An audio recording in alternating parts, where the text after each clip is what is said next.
And I'll be your facilitator for the meeting tonight. I wear a couple different hats. One hat I wear is I'm on faculty at San Jose State University, and then I also do consulting and have been doing consulting for 20 years, doing these kinds of meetings for local governments, primarily in the Bay Area. So we're here for the North 40 Special Study Session, and for right now, the one document that you should have, it was on the table out front, is the agenda for tonight's meeting. And we're at the point in the agenda right now where we're doing welcome and introductions, and I'll walk us through the preview, the purposes, outcome, and format, and get us ready for this evening's meeting.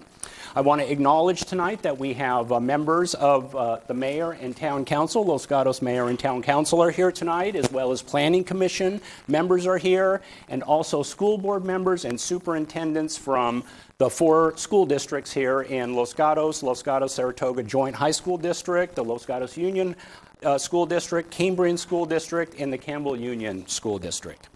I also want to acknowledge here the number of people that are in the room and the turnout tonight. And in my experience, it tells me when I see the number of people here, there's actually some people in the overflow outside, this is a community that cares. I've done some work years ago in Los Gatos with the Town Council and the Planning Commission, and this is a community that cares. You're committed. You're invested in this community, and that's why you're here tonight. I also know that the North 40 is a very important, big issue in Los Gatos, and that's obviously the focus of our meeting tonight. It creates a lot of passion. It creates a lot of interest. It creates a lot of spirited discussion, and that's wonderful. That's part of democracy tonight. So we'll work through the issues tonight around the North 40, and my job here tonight is to help guide the conversation so that we maximize our time and that we're as efficient as possible. What are the purposes of tonight's meeting? So I'm moving on to the next agenda item. What are the purposes of tonight's meeting?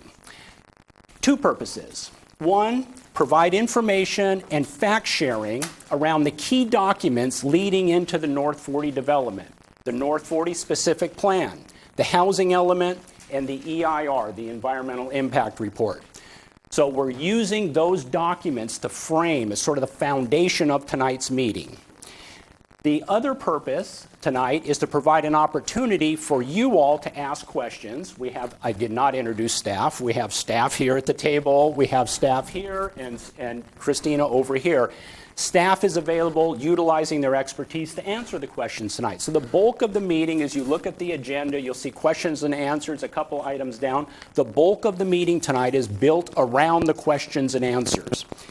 And the questions and answers are probably going to fall into some main areas. We'll have another category. We're anticipating questions around school impacts. That's why we invited, and the superintendents and school board members are here. We expect to have questions around around housing issues. And we expect to have questions around traffic impacts. In addition, you might also have questions around those foundational documents, the EIR, the housing element, and the specific plan. And any other questions you have about the North 40 as well. So we want to address those questions. This meeting is for you tonight. It's for the community tonight, so that there's a clear understanding about how the North 40 will be developed. What we're not doing tonight is we're not talking about specific development applications. There's a process for that. And as a matter of fact, part of that process is described on the back of your agenda, where the Planning Commission will be holding meetings on development applications. There'll be an opportunity for verbal input at those meetings. Obviously, Planning Commission will offer their advisory recommendations to Council. There are Council meetings, multiple meetings that will take up North 40 applications, and ultimately Council, as the policymakers and the decision makers, will be making decisions around those applications. At every one of those Planning Commission and Council meetings, there's opportunity for you to provide public comment around those applications. Tonight is about understanding the groundwork that has been laid. Council, Planning Commission staff have put multiple years into the specific plan, EIR, the housing element, getting ready for development in the North 40. What those documents do is they provide a framework, a foundation. the parameters around how development will proceed. That's the focus of our meeting tonight. What is that foundation? How will the development proceed in terms of the frameworks, the boundaries that have been established? Some of these have been established by your town council, and others are mandated, and we'll hear about that a little bit from staff in terms of state mandates and state regulations. So that's what the focus of the meeting here is tonight, is around understanding the groundwork, the framework, the foundation for the North 40 development, and how those applications will be reviewed and ultimately evaluated. So I hope we're okay with that in terms of the sort of the core focus and core purpose of the meeting tonight. I want to walk us through the format tonight and how we'll be spending our time together. We have multiple hours to spend tonight. It says on the agenda 6 o'clock. We anticipate we can go till 10 o'clock. If there are enough questions tonight, we'll go till 10 o'clock.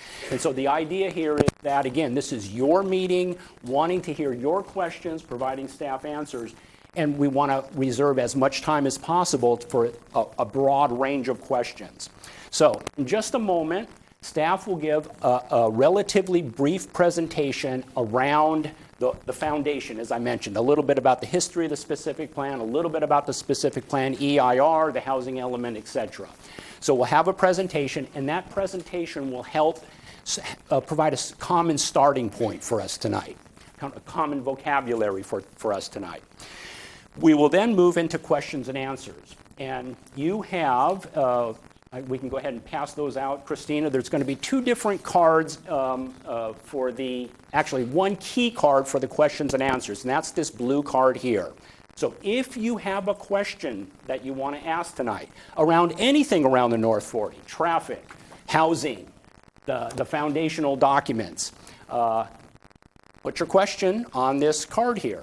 And there's a optional name on the back, as well as an email address if you want to be on the listserv to receive information.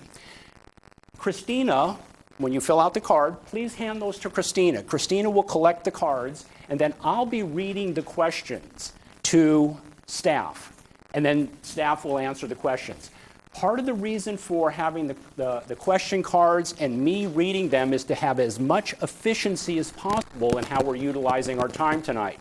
One of the things that's likely to happen, we might get lots of questions, say just for example, around housing issues.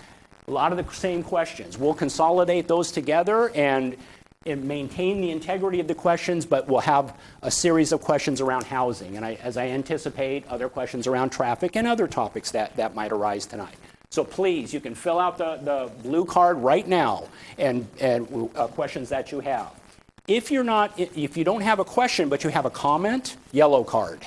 And that's a comment about anything related to the North 40 tonight, from the presentation or any other comments that you want to provide Planning Commission, Council, and staff on the yellow card. As we work through the agenda, you'll see the very second to the last item on the agenda is verbal communication. So obviously there will be an opportunity at the end of the meeting tonight for you to provide verbal comments, and those comments it's really an open forum. We anticipate questions around the North 40, but it's an open forum, and you can make comments on other topics as well related to the town. Here's the verbal communications card here. It's on the beige. So if you want to speak at the end and provide verbal comments, it's the beige card there. Okay, as we're moving along here, there might be some questions tonight that staff's not prepared to answer. They don't have the answer tonight. They have to go back and do some research, collected some additional information. We'll have a parking lot. We'll maintain those questions tonight, but we'll have a parking lot for those.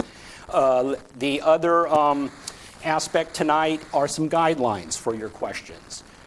Please stay focused on the informational and fact-sharing purpose of the meeting tonight. Again, we're not dealing with the specific applications, any specific applications in terms of development, and asking questions about the specific plan, the EIR, around the housing element, aspects, implications of that around traffic and schools. Those are wonderful questions to ask tonight. But anything that you are focused on, not clear about, need some information, need some guidance from staff in terms of how this all develops, those are great questions to ask.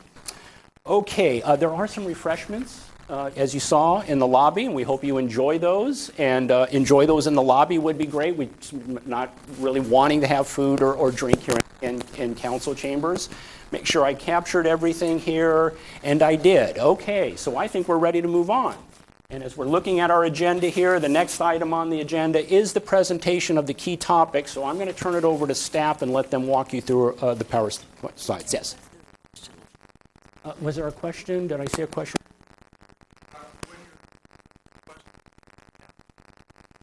The question's online. We will, do you want to take that, Laurel? Good evening. Good evening. I'm Laurel Prevetti, the town manager for the town of Los Gatos. Thank you all for taking your time to join us this evening. Many of you have submitted questions online. We have answered some of them. We know that there are other questions. We recently posted another 20 or so answers this afternoon, and we have another 10 or so that are not yet answered, but we have them, and we will be getting those answers posted promptly. So thank you for those of you who have submitted questions. That's going to be a living document online at the North 40 website, and we encourage all of you to visit that. It's perfectly fine this evening if you wish to write a question that you also submitted in email form. We're happy to discuss those as well this evening. Thank you. Microphone issues here. We'll get that squared away. Okay, I think we're good. Okay, so I think we're ready to move into the presentation. So Joel, you'll get us keyed up here. And then I did not introduce staff. Laurel introduced herself, and staff can introduce themselves as they get ready. Great. Good evening. I'm Joel Paulson, the Community Development Director. I'm going to go through a little bit of the background and history. Obviously, the town has gone through a somewhat lengthy process to get to the point of the specific plan adoption. So I'm going to go through some of that background information quickly. So generally, what is a specific plan? So a specific plan is used to help provide additional guidance for specific areas of town. In this case, we have the North 40 specific plan area. It gets incorporated into the general plan, and then once it's adopted, any of the applications, as we currently have applications, they are weighed against the adopted specific plan to make sure that it conforms with that. So history goes way back. The town actually drafted a draft North 40 specific plan that was completed in 1999, but it was never adopted. The town was getting ready to begin a comprehensive general plan update, and so they tabled it, from what I understand, and then didn't consider it any further. So in 2010, the council adopted the most recent general plan update, which we call the 2020 general plan. In that document, there was reference to the North 40 specific plan. It set some parameters that were evaluated in the EIR for the general plan, and those parameters were up to 580,000 square feet of commercial uses and up to 750 residential units. So those were used to help frame the evaluation and the cumulative impact of the environmental impact report for the general plan. One of the requirements of the 2020 general plan was that a North 40 specific plan be prepared. And so that led to the more focused direction of drafting the plan. The town hired a consultant to help us out with preparation of that specific plan. And the council also appointed an advisory committee, what we call the North 40 Advisory Committee. And so they began their work in 2011, and for approximately 2.5 years, they completed that work and forwarded their recommendations on to the Planning Commission. Along the way, at the North 40 Advisory Committee meetings, all of the Planning Commission, all the council meetings, obviously, public input was provided, both written and verbal, depending on the meeting. And so for the specific plan, we had to do an EIR. So a draft EIR was prepared and circulated in early 2014. That EIR evaluated the project at the time, which was up to 580,000 square feet of commercial and up to, I want to say 364, but I can't remember the number off the top of my head. I will try to get that information.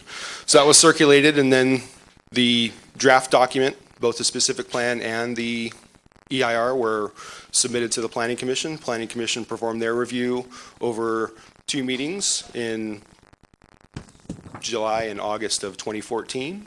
And so from there, they provided their recommendations to the town council, and then the town council evaluated that information and all of the public record. Obviously, there's planning commissioners and council members here with us this evening.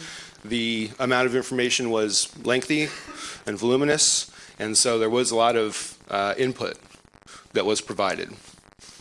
So the council considered the specific plan and the EIR on a number of occasions, and in June 2015, ultimately the specific plan was adopted. So the specific plan, it contains a number of development parameters, but also contains a vision and then guiding principles to implement that vision. And so hopefully everyone's had a chance to look at the specific plan itself. It's online, and there you can walk through all of the specific parameters, but just wanted to bring focus to both the specific plan vision as outlined on the screen, and then the guiding principles to achieve that vision. And with that, I will give you a little bit more information on the development that's allowed. The maximum capacity ultimately in the adopted specific plan was up to 501,000 square feet of commercial uses and up to 270 residential units. The specific plan also contains open space requirements, and so the minimum amount of open space that must be provided is 30%. It also speaks to design elements that reflect the orchard heritage that currently exists on the site. We'll add new bike and pedestrian paths, and then also there'll be improvements, obviously, that are required of the EIR to nearby streets. So with that, I will pass it to the town attorney.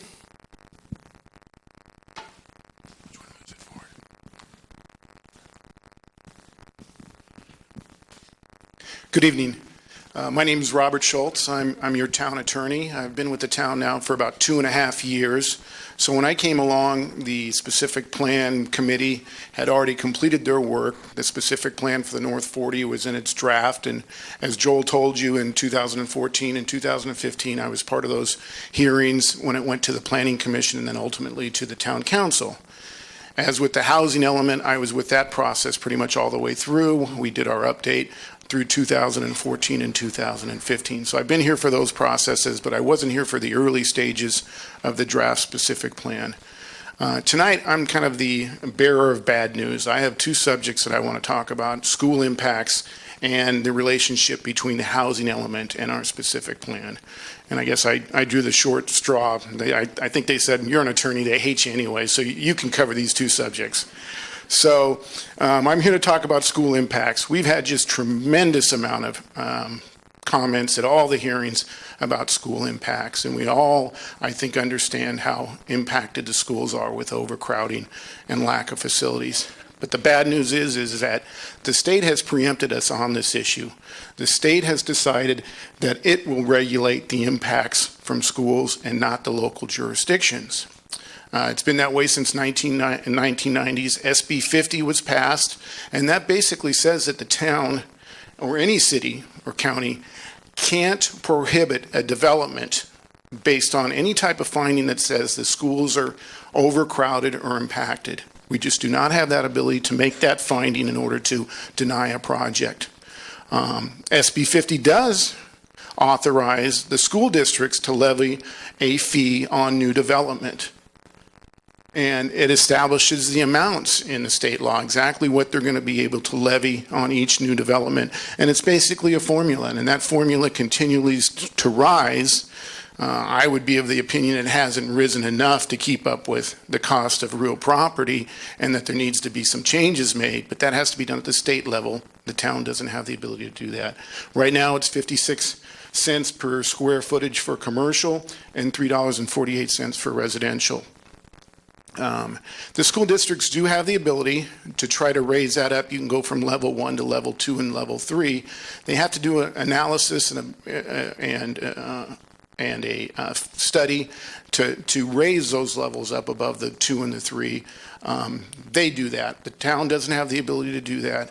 And so the school district, I think, has looked at that. The different school districts have looked at possibly raising those levels up. So what can we do? Well, we did zone and allow for uses in the North 40 for public schooling. We can do that. We can use that as a use. We can't zone specific properties, because the problem with that is if we took 3 or 4 acres and said this will be a school, and then the school doesn't purchase it, it's basically then we've taken someone's property because it can't be used for any other purpose. But we did allow for the use of a public school on the North 40 property. It's one of the approved uses. What else can we do? Well, we put in language specifically in the North 40, in the specific plan, that says we encourage, we require the applicants or the developers to work with the school districts on overcrowding. That message, I think, went through because I think most of you know now that the actual applicant for the North 40 did meet with the Los Gatos Union School District. An agreement was reached for additional money above what the state allows, and that's allowed under state law. The town wasn't part of that agreement. We just encouraged them to try to work that out. And that agreement is a public record, and anybody can look at that and see what funding will be provided. And representatives from the school district are here that maybe can answer those questions if there's questions about that specific agreement. So really what the bottom line is on that is you know, I know you're passionate about your school impacts. You're more than welcome to continue to comment about school impacts for each project, not just this and any others.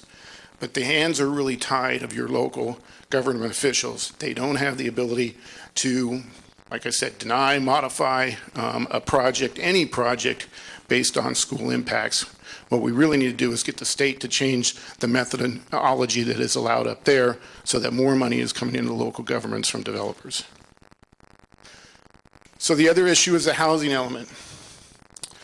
The state is currently determined that there's a major, severe shortage of affordable housing, and there's an imminent need to encourage the development of housing. This is continually going on. I'll talk a little bit later about Governor Brown's brand new proposal for even more legislation to take away local control. In order to meet these regional housing needs, California law requires the town to adopt a housing element. We adopted one from 2007 to 2014, and we've now updated our next one was just updated recently. By every jurisdiction, we're not alone in this, we're all dealing with it. We all have to take care of our fair share and plan for the new housing of all income levels in the community. So in order to comply with the state law, what did the town do? It appointed a housing element advisory board to help assist with the update of the housing element. The HEAB, as we called it, consisted of the General Plan Committee and 4 members of the community. The General Plan Committee consists of council members and planning commissioners.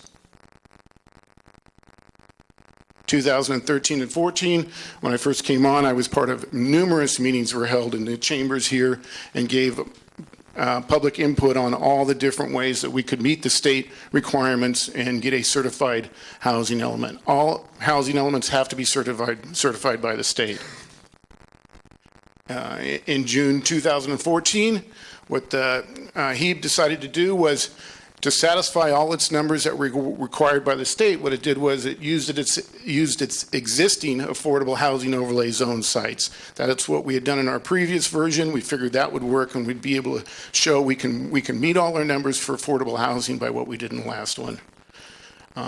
This went in front of the Planning Commission and the Council in September of that 2014, and it was approved, and we sent it on up to the HCD for their approval. Unfortunately, the state said they're not going to certify it. They said that we weren't demonstrating that we had the ability to approve those sites for affordable housing. What we'd done, we'd put in a AHAUS, and I'll just use an example. One of our AHAUS sites is the Lodge property, where Los Gatos Lodge, and we were saying that has the ability to produce X amount of units of affordable housing.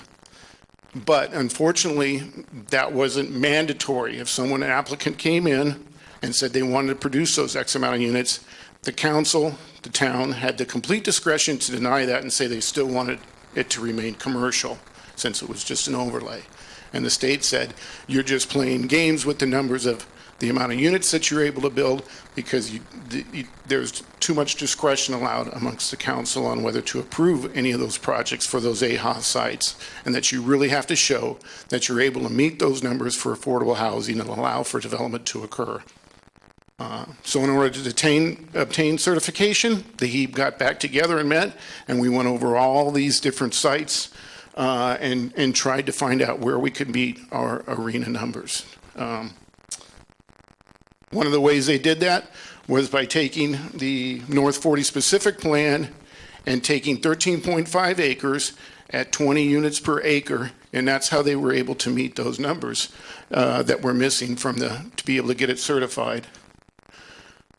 What they also had to do was list that the development on the specific plan in the North 40 was going to be by right. And what that means is 13.5 acres at 20 units per acre has to be done by right. And what that means is that if an applicant comes in, wants to do that amount of units, they don't have the ability to say, we don't want those units. We've already said you're able to do them by right. You're allowed for the development of those units. We're able to have some discretion over the design review, and we have to make certain that it still complies with the specific plan. So what that means is we've heard many a times that the maximum is 270 units in the specific plan. And it does say maximum. So many people say, well, that's just the maximum. We can only allow 200 units. Not with what we did with our housing element. When we approved our housing element and said 270 units are by right, that basically means if an applicant comes in and wants to develop 270 units, the council has to approve it at that number of units. Now, they do have discretion within that to make certain that it does comply still with the specific plan, but they can't simply say, we don't like 270, we want 200. Because that's what we were doing before on other projects, and the state said, no, you're not actually carrying your weight to meet the arena numbers. So, and I'll just as a final note point out, what I said before, Governor Brown has just proposed sweeping new regulations that this wouldn't just apply to our 619 arena numbers or 270 where we said by right. It would apply across the board. If a project comes in and proposes, I think it is 20% of affordable housing in a project, you have to allow it by right. You don't have the ability anymore to deny projects, and there'll be very little CEQA review. I would strongly suggest you look up this law and talk to your legislators about it, because it takes away tremendous local control. We are constantly bills are being proposed to take away local control. We continually fight. I serve on a housing committee with the state, and we're continually trying to fight to keep that local control. But time and time again, the state is trying to take it away for what they believe is a state purpose. And with those two bad news on the housing element and the school impacts, I'll pass it over to Matt Morley. Good evening. I'm Matt Morley, the Director of Parks and Public Works. I'm going to talk to you a little bit about traffic impacts and how the town handles that. So I'll start by talking about the standards that the town has set in place, and these standards are in place through the general plan that both Joel and Rob have talked about a little bit. To set the standard, the town has identified 6 levels of service. Within the town, we rate those on an A through F level, so we do include E, not like your school grades. They do include the E.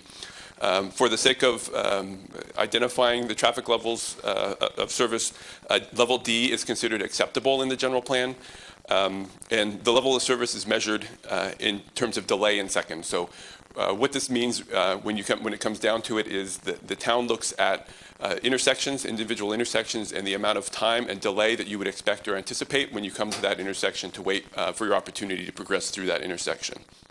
So how does this translate to developments? In terms of intersections that are in the area of an A through C, they're allowed to drop one level, and this is in the general plan as well. So the standard is that those intersections with the development can degrade by one level. Intersections cannot drop below a level of D. D is the lowest level of acceptable service for an intersection. So if it hits a D or below, there has to be some sort of mitigation to bring that intersection back up to a level of D. In addition, if an intersection drops more than one level, so if it were to drop 2 or more levels, it needs to be brought back up, and there needs to be a mitigation to address that as well.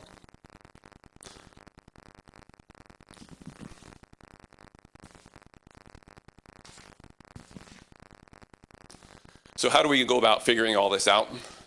It starts with a traffic impact analysis, or TIA, and that's part of the EIR, the Environmental Impact Report. For the specific plan, 31 existing intersections were analyzed, and then 1 new intersection that is created with the specific plan was added and analyzed as well.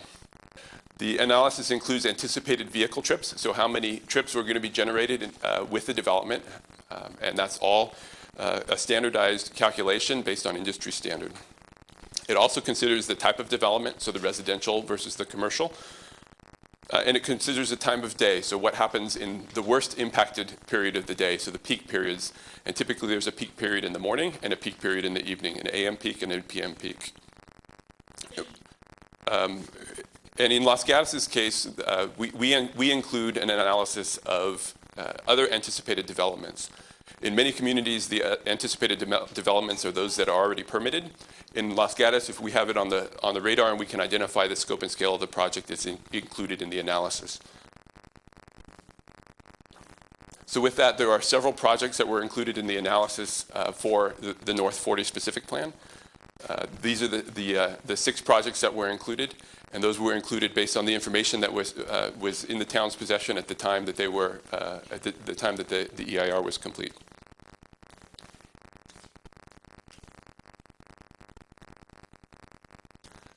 So once these impacts are identified, and we know that the development is going to bring more traffic in, we have to figure out how to solve the impacts of the traffic increase. And to do this, we've looked at many different ways of reducing the level of service. Again, it always goes back to the level of service and the calculations and the data, and bringing that back to the alignment with the town code, with the general plan. In order to do that for the North 40, there are several areas that we've incorporated, including multimodal improvements. So there's a bike and ped path that goes around the perimeter of the properties, as well as through the center of the properties. There are Lark and Highway 17 intersection improvements. So this is the northbound on-ramp to Lark and 17. There's an additional right turn lane to handle the additional capacity that's necessary. There are improvements at Lark and Los Gatos Boulevard to provide for left turns, both from Los Gatos Boulevard onto to Lark Avenue and from Lark Avenue onto Los Gatos Boulevard. Those extra lanes will help to decrease the delay at that intersection. There's a new intersection at Neighborhood Street that will be a new signalized intersection. And Neighborhood Street is in quotes on the screen because it's not yet fully named, but it's the new intersection that I talked about that was added to the analysis. And that new signalized intersection will help to provide access to the project and will help to alleviate traffic and congestion from vehicles going in and out of the area. And finally, there's improvements in the specific plan for Los Gatos Boulevard at Burton and Samaritan. So it's in terms of traffic, it's important to note that the general plan acknowledges that there's an increase of traffic with developments and works hard to mitigate those impacts. The mitigation measures, as I've listed here, are efforts to accommodate that additional capacity need and address the traffic in that means. There are, as I mentioned, ways for intersections not to get fully mitigated. So some intersections don't get fully mitigated back to the level. So there's an allowance for a drop. But the general plan does establish a standard, a minimum level of service at that D level, and the documents ensure that level of service is met. And with that concludes the traffic impact section. And we'll turn it back to Sean for the wrap up. Okay, so this slide here is the same slide that you have on the back of your agenda. As I mentioned earlier about the process going forward and opportunities for public input, just want to remind you so that in July there'll be Planning Commission's public hearings regarding Phase 1 development. Expect multiple meetings on that aspect from the Planning Commission, and at every one of those meetings is an opportunity for public input on those applications. And then the same thing with the Town Council public meetings. There'll be multiple meetings and opportunities for public input and verbal comment at those meetings as well. So we are being televised tonight on KCAT, and that there will be a verbal transcription of the meeting here tonight as well. So we are ready to move on to questions and answers, and Christina's collecting questions, and I've got three categories here, and Christina will collect your blue card. So far I have three big categories here. The two questions around the EIR and specific plan. We'll start there. There's several housing questions here and several traffic. Let's take up housing after the EIR and specific plan question. Question: what agency or consulting firm performed the EIR? So I'll take that. EMC Planning Group is the consultant that the town used to prepare the EIR for the North 40 specific plan. Okay, excellent. And the question around the specific plan is, why is the North 40 specific plan not adhering to town council and resident concerns? And we'll take that question as it is. I might respond this way. In what ways did the specific plan respond to town council and resident concerns, and which ways did it not? Is another way of phrasing the question. Go ahead, Joel. Well, I would say, as I spoke of earlier, the Planning Commission, Council, North 40 Advisory Committee, there was a lengthy public process. Ultimately, a policy document was adopted, which is the specific plan, taking into consideration all of the concerns that were raised, many of which are similar to many of the concerns we're have been hearing recently. And so I believe those were all taken into consideration by the Planning Commission and then ultimately the Council before taking an action on that item. Let me just add a specific example. As Joel mentioned in the opening presentation, when the advisory committee was doing its work, the plan was considering about 350 or so housing units. As the plan worked through the process, ultimately the council reduced the housing development capacity to 270. So I think that is one example of how the council was in fact listening to some of the public comments that were coming forward during that time.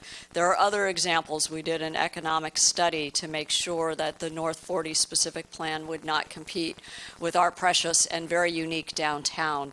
And so the elements coming out of that study were also incorporated. And there's numerous other examples. So our council does, and Planning Commission reads all of the correspondence. So as we move forward, again, we encourage you to continue to stay engaged and participate. Thank you. So a question just came in, and this question is related to the specific plan. So I'm going to take that question now. So you can see what I'm doing. I'm trying to take questions that fall together in the same category since we're on that topic. So this question asks, does the plan involve the specific plan involve the city of Campbell as a joint municipality affected by the overall plan? Is there coordination between the two? And how much additional, let me just hold on that second question. So the coordination with Campbell. So I will turn this over to Mr. Morley. It's not a joint plan between Campbell and the town. This is the town's specific plan for this specific area. The traffic through the environmental process, we do coordinate with not only Campbell but San Jose and other neighboring jurisdictions where there may be impacts that could be created by this proposal. Thank you, Joel. Yeah, great question in terms of how what the regional coordination looks like. There are two examples, and they were on the list, and I'm going to flip back on the slides real quick.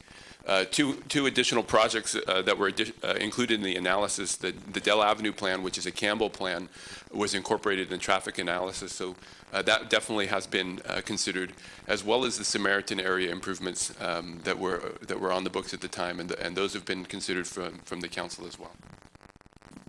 Excellent. I have some other questions here around the specific plan. Since the purpose of the North 40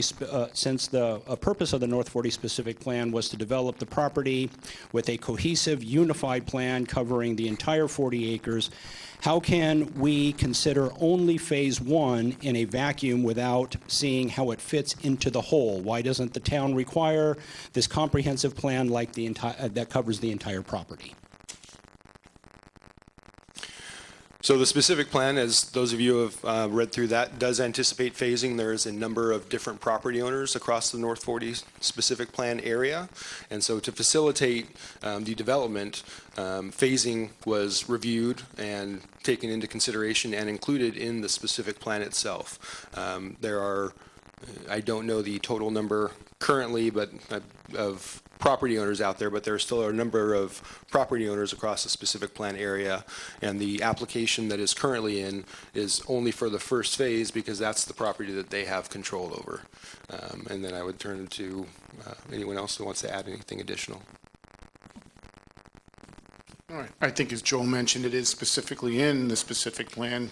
Section 6.2 addresses that issue and states that it will be implemented over time and in more than one phase. Each phase shall stand alone and shall be dependent on the improvements in that. So each phase does have to do its own public improvements that are necessary, but each phase was addressed, and that issue was brought up during all the hearings that were held. I would just add that because we are working through an application for the southern part, it needs to anticipate the infrastructure needs for the entire plan area. So you will see in the drawings stubbed out streets and other elements that indicate that in the future, when the northern portion is ready for private development, that we've anticipated the infrastructure needs accordingly. So while we don't know exactly the form or the shape of what the northern section would look like, the plan anticipates that it's going to happen over time. And this is not uncommon for a large tract of land such as this one that's over 40 acres. It would be highly unusual for a single development proposal to happen on in one fell swoop. Typically, it does happen over time with multiple applications. And although not part of the question, there's been a lot of the questions that have been submitted so far that have talked about 3 phases. There are not 3 phases. There's 3 different districts, but there's only 2 phases of development. The first application that's in is dealing with the first 2 districts, and then the third district would be the second phase. There might be parts in that northern district that could be broken into smaller phases because there are multiple owners. So it's pretty much impossible in a project this size to get everybody to come in at the same time, because there could be a property owner in the northern area that doesn't plan on developing their project consistent with the specific plan for maybe 10, 15 years even. Okay, I have we good here?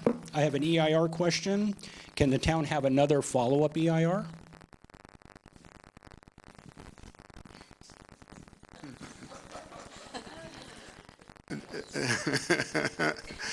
The town can always request additional environmental studies, a city or town, if it determines that an addendum is necessary or there's new facts and circumstances under CEQA. And that's why I hesitated. There's specific language that allows for that to happen, so we'd have to look at and see if that was a concern of the Planning Commission and Town Council when it goes further, that there are issues that they feel were not addressed in the original one, and there's been circumstances that have changed. Then we would have to look at that and see if we could make the findings to allow for additional environmental review. Along those same lines, can the specific plan be amended? Yes, the document also, as I mentioned, on phasing was that in Chapter 6 does specifically call out the administration of the plan and plan amendments, and so at any time the document can be amended by council. A specific plan question. Are there any contingencies related to the sale of Yuki's property at all that could impact the outcome of the North 40 development? Contingencies related to the Yuki property. Town attorney may jump into this as well, but we don't get involved in the private land transaction, so we are not always privy to the specific contingencies, whether there are or are not contingencies there. I know during the public hearing process, there was discussions at the public hearings about, the anticipated phasing for one, and then two, some loose terms regarding some of the transaction issues moving forward, but that's not something the town gets involved in. Or nor do we even have copies of those agreements between the property owner and the potential buyer. A specific plan question. Since the Yuki family is now keeping 22 acres, how can the specific plan still be relevant? The specific plan was prepared specifically because there are so many owners out there, and we want to be able to maintain the private property rights of the individual property owners. They don't own the entire North 40 specific plan area. They do own a large chunk of the specific plan area, but they do not own all of the parcels. And another specific plan question. 3 districts that will work together as self-sufficient neighbors, but self-sufficiency must wait until a future phase. What happens if it phase 2 and beyond never gets built? Would we just have a lot more housing? Does that question make sense? You want me to read that again? No, I mean, there's always the potential of a property owner, as I mentioned, not wanting to do a project under the specific plan and leaving the land just the way it is right now with some of the, outlying individual homes that you see out there. But at any time when they come in, they would have to file an application and comply with the specific plan at that particular time. There is the maximum of the 270 units, so if someone was to say that the 270 units that had already been built out by previous applicants and someone came in and wanted to propose more housing units, it would require, as we discussed, an amendment to be able to do that because it wouldn't be able to fit the specific plan requirements. Another specific plan question. The plan dictates 270 units, but there is a bonus. How does the bonus apply? And what is the number of bonus units? The total on the site would be? So I'll start, and if Ms. Prevetti or Mr. Schultz need to add anything in. The bonus is up to 35%. I know we're not here discussing the application that's currently before us, but they have requested the 35% bonus. And so the total number, if I remember correctly, if you did the 35% density bonus across the 270, you end up with 364 units. So that is possible. And I'd also note that any residential project in town can utilize the density bonus they just have to request that. As Joel mentioned, they have to request that, and again, that's a state law that we cannot circumvent. We can't say, no, we're not going to allow you to have a density bonus. It's allowed if it's requested by the developer and he meets the requirements to obtain the density bonus, which is providing a certain amount of affordable housing, and depending on whether that's very low, moderate, determines how much a percentage, and as Joel mentioned, it's up to 35%. Okay, here's a question. Is it possible to purchase the property, or has the adoption of this specific plan precluded that?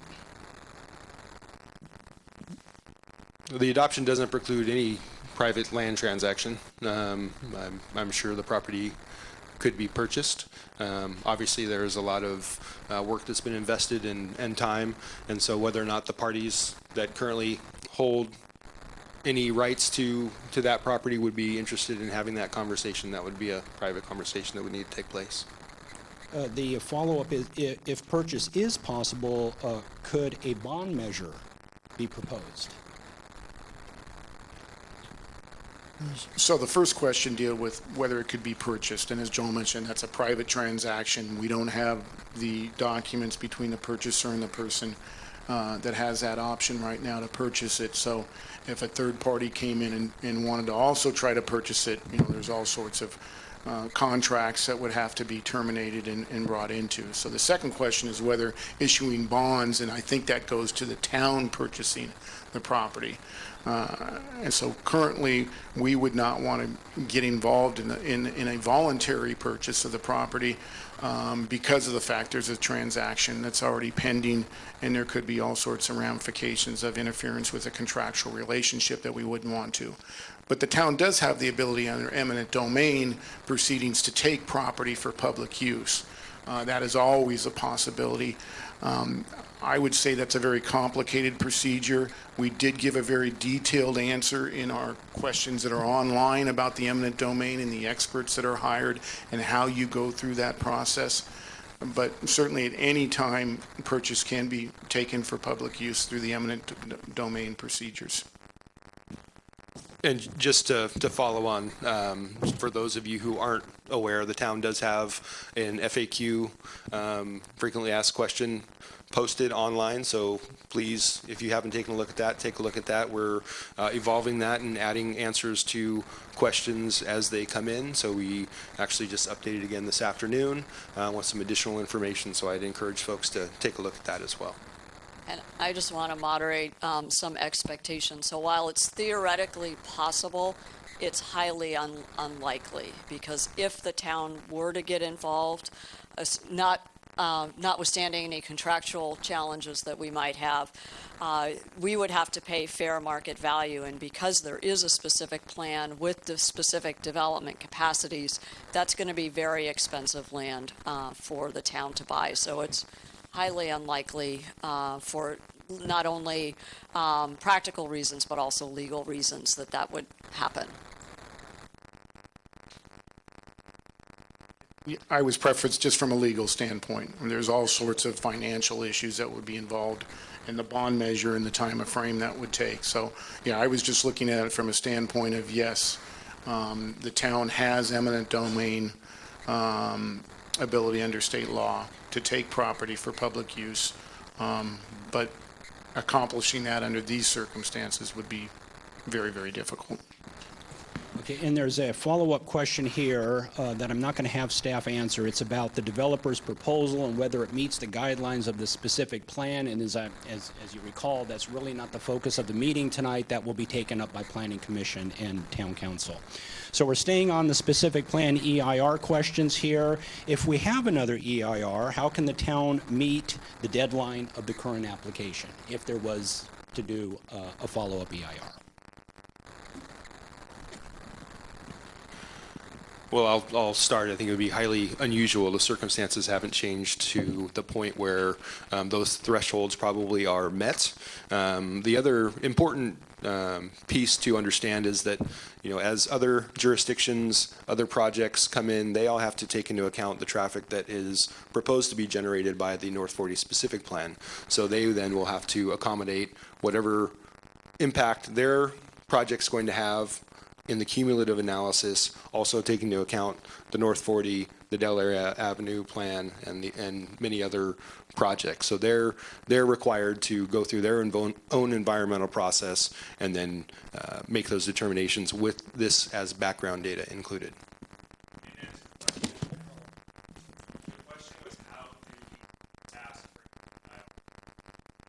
So that's something I think that we won't be able to answer right here, and so the town attorney can maybe provide some additional input. So during the process, and that's one of the reasons why we're focusing on the specific plan as opposed to an individual application, because an applicant does have due process rights.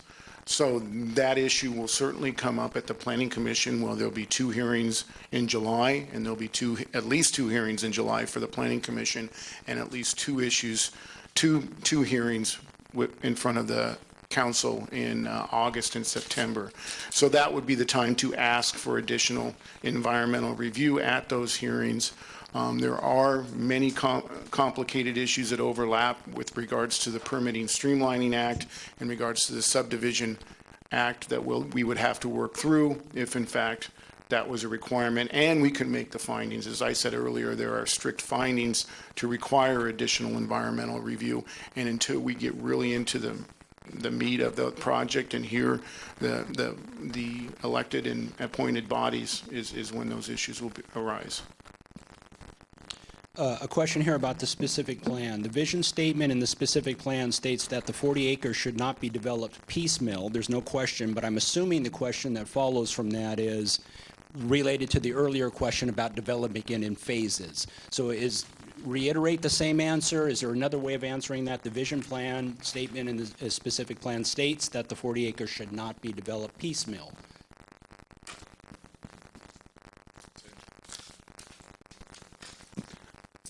Bear with me, I'm just going to make sure I'm looking at the exact words. And so looking at the vision statement, I don't see...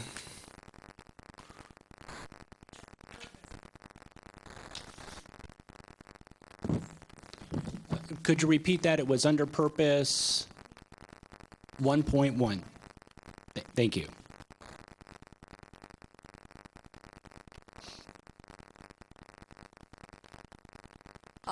So the bottom paragraph on page 1.1 says the intent of the specific plan is to provide a comprehensive framework in which development can occur in a planned, logical fashion rather than a piecemeal approach. And that's really the whole purpose of the specific plan, is that it brings together all of the properties under a common vision, which is also articulated on that page, and a common sense set of design guidelines and rules and regulations. So it is intended to be a comprehensive plan.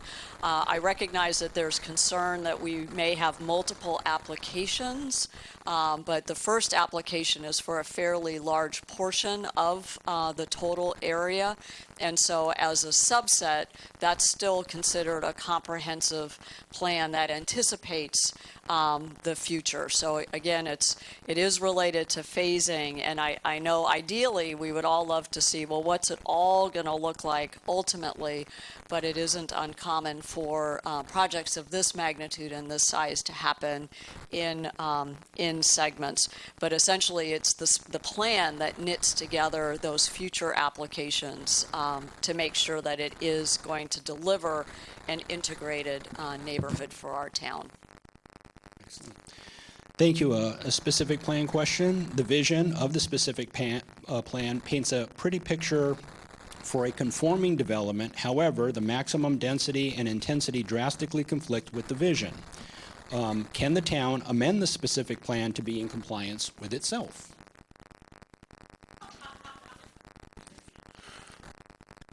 So I think obviously the Planning Commission and Council, when they evaluate the Phase 1 applications that are currently going through the process, they will be taking into consideration the vision, the guiding principles, all of the elements of the specific plan document to make a determination for the Planning Commission, a recommendation to Council, and then ultimately the Council to take a final action on the project and to ensure that it complies with the specific plan.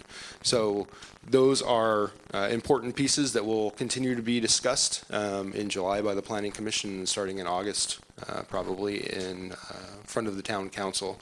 I don't know if offer anything else on your... Just under state law. Under state law, we are required to make sure that all specific plans are internally consistent and that the specific plan is consistent with the general plan. So those findings were made during the process of the specific plan preparation. So the document, as approved, is internally consistent.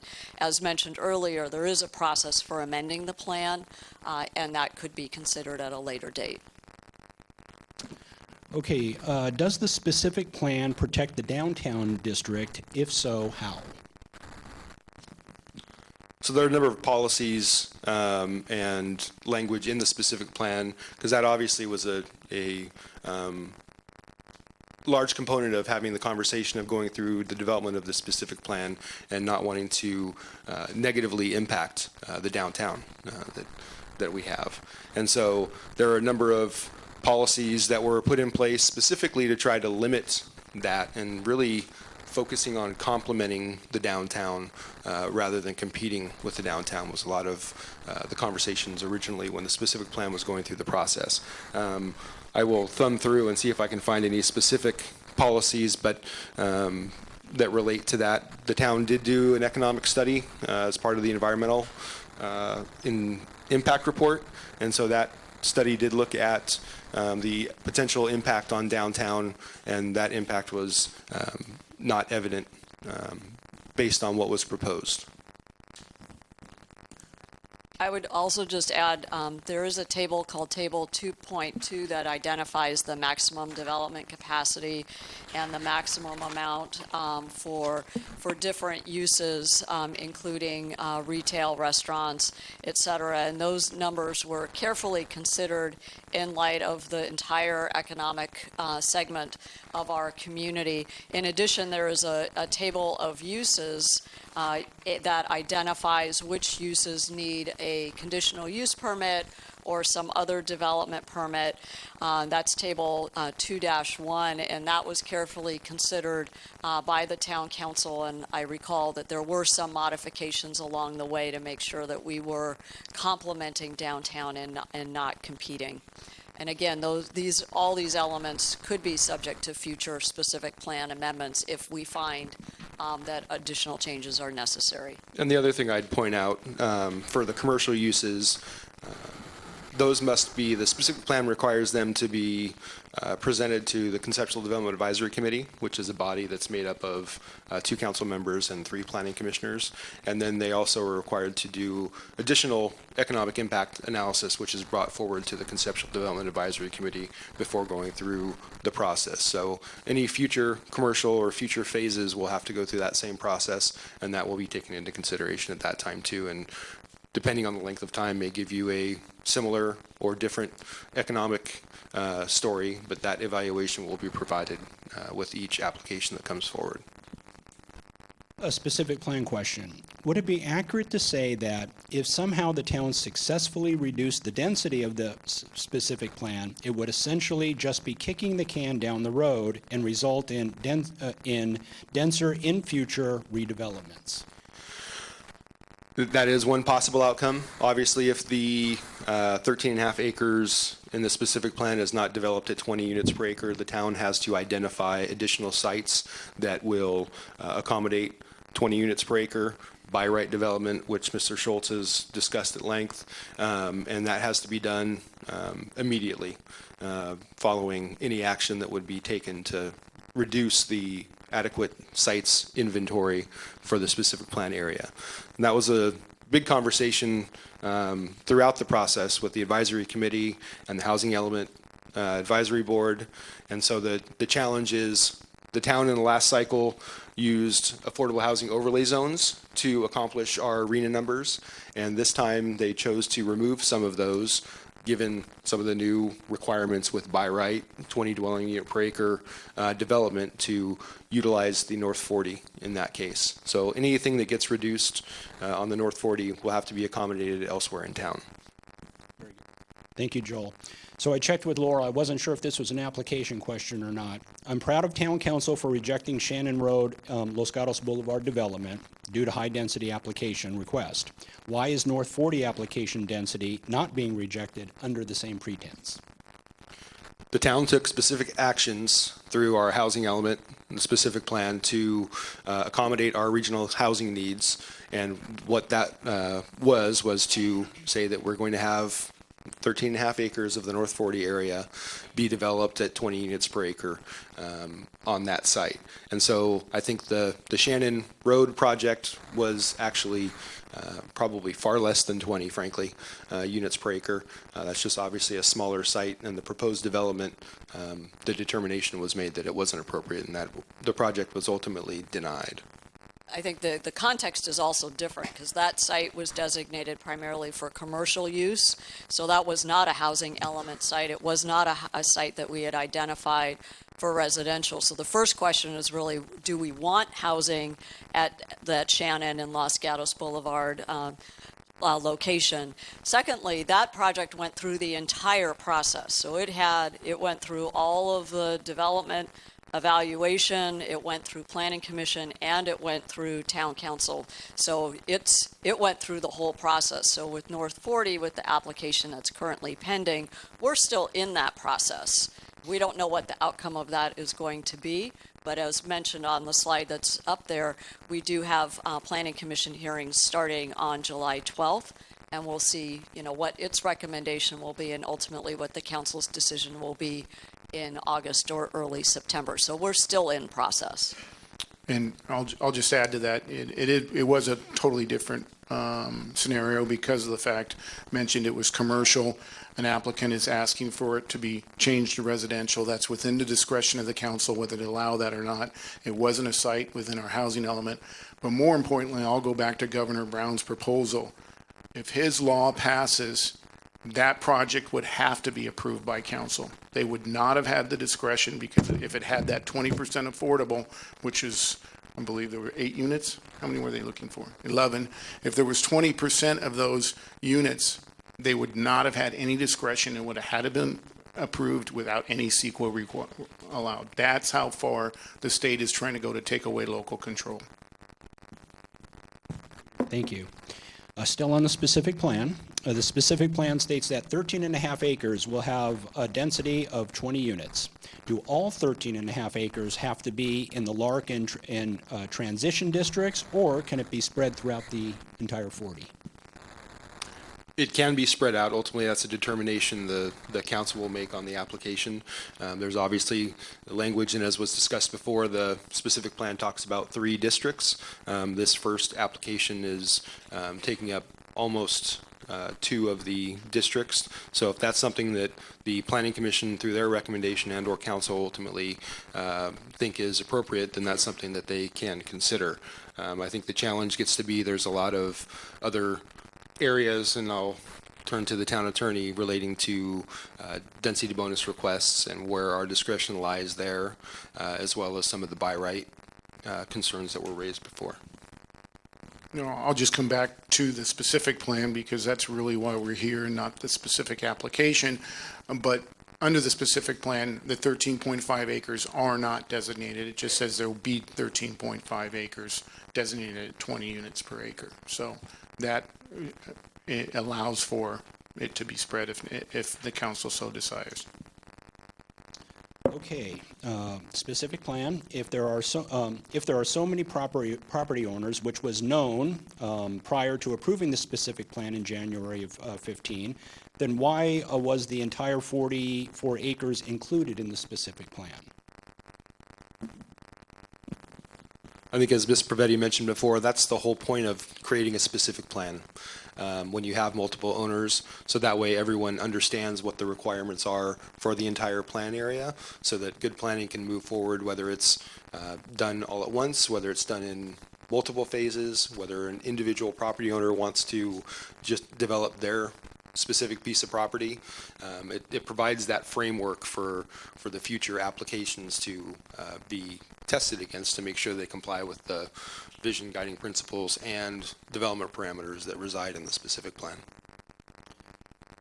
Follow-up question to that, why not a North 20 specific plan? So a North 20 specific plan would have been doing a specific plan for only half of the site. And so we had the same challenges that we have now. Would be someone could come in with a development application for 1 acre or 20 acres. And so the area is bound pretty specifically by Highway 85, Highway 17, Lark and Los Gatos Boulevard, as everyone's aware. And so that really actually makes sense from a specific plan to create a specific plan for that entire area. But again, the specific plan really is a tool to help the planning efforts moving forward when there are multiple property owners, to make sure everyone understands what the rules are, and you get to set the rules for that specific area. Joel, I think this next question falls in the same category. Can the plan be amended to include only the current optioned parcels? The plan can always be amended. I think Mr.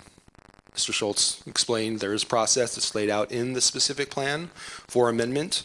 I will make a statement, and then the town attorney can, correct me if I go astray. But generally, the applications that are currently before the town, they have to act upon given the parameters that are currently in place. So amending the specific plan may not have an impact on the current proposal, but there is a process for amending the specific plan, and that is always possible. Where in the specific plan does it state that all 270 units plus bonuses be located in the Lark District? It does not say that. Next question. This development How important are the vision and guiding principles to land use decisions? In other words, if the town determines most of the development is inconsistent with the important element of the vision principles, but is otherwise compliant with the technical standards and guidelines, must the town allow development to go forward? Yeah, so obviously, I think it's been mentioned before, that's obviously a big part of the evaluation. The council ultimately will have to make the determination as to whether the first phase or any subsequent application, frankly, that comes before them complies with the specific plan. That will be a specific finding that will have to be made. And so that's very important. I think it's one of those challenges where, we get this question a lot with the general plan.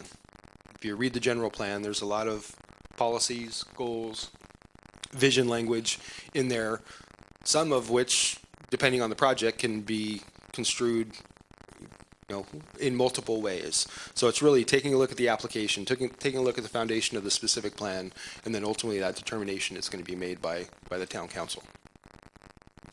So invoking language from the specific plan can, quote, look and feel of Los Gatos be interpreted to include the diversity of buildings, architecture, styles, etc., and not to emphasize cookie cutter, which is scarcely found in Los Gatos.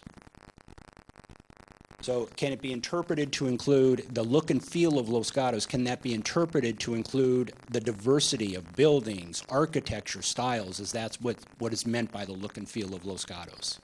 Yes. Good. Yeah, and so as I'm understanding the question, encouraging that diversity and not wanting the cookie cutter, and you're saying that, yes, that's what the specific plan enables and allows. Correct. Excellent. Was the specific plan changed when the size of the development was reduced by 1/2?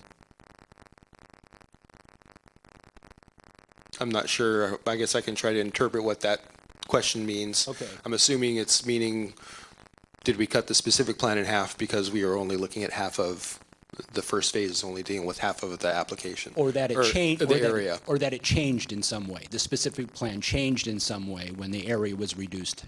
The specific plan area was never reduced. It's always been the same size. Okay. The application that's currently in is phase 1 application, which is half. So there are no changes required to the specific plan because we have an application in for the first phase. Okay, and this question then I think operates off the same premise about a reduction. How many planned units were lost by the reduction in acreage? And what I'm hearing you say is there was no loss. There's no loss of acreage. The acres that the specific plan governs have not changed. It provides the requirements for the entire North 40 area, even buildings that are intended to stay. Okay. If the specific plan is discovered to be in conflict with the general plan, one of them be amended? So the general plan was amended when the specific plan was adopted, and the specific plan was determined to be in compliance with the general plan. And so from staff's perspective, there is not a conflict between the specific plan and general plan because it's not permitted. What is the definition of open space in the specific plan? How will it be achieved? The questions are great. You're right on track with the questions and the guidelines, and so you're doing great in terms of the guidelines. I'm taking some application questions. They're often a separate pile because again we're not looking at applications and anything about any specific proposal. Joel. So open space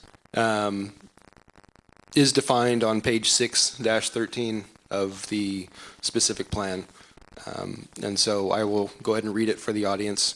Open space means a ground plane open and generally unobstructed from the ground plane to the sky. Balconies, shade structures, and roof eaves may extend over a portion of the open space. Open space includes both green open space and hardscape. plazas, courtyards, pathways, sidewalks, and pedestrian paseos. Plazas, courtyards, and planters over podium parking or on roof decks also qualify as open space. So it is broadly interpreted across from hardscape to greenscape. There is also a requirement in the specific plan that a minimum of 20% of the required 30% open space be green open space. Okay. And then the second part of that is it achievable, that definition of open space? Yes. Great. Where in the specific plan does it say that housing units have to be spread out? It does not say that either.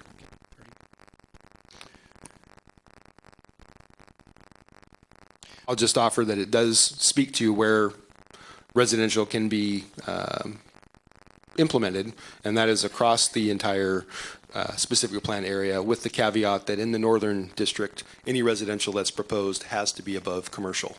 So you have to have a mixed use, vertical mixed use setting for any residential that's in the northern district. Very good. Christina, how are we doing? Any other EIR specific plan questions? I think we're good. I think we're good. I think we've covered all the EIR specific plan questions, and I know they obviously feed off into traffic and density and so forth.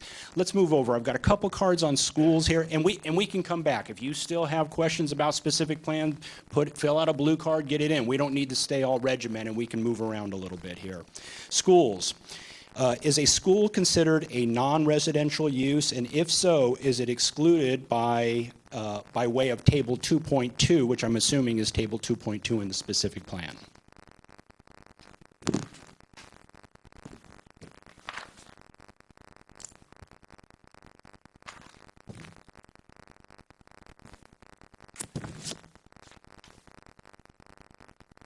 So under Table 2.1, permitted land uses, which is found on page 2.8, it says that public and private schools are allowed in all three of the districts with a CUP. So it's not considered a non-residential. It's just a specific category that allows it anywhere within the North 40 plan.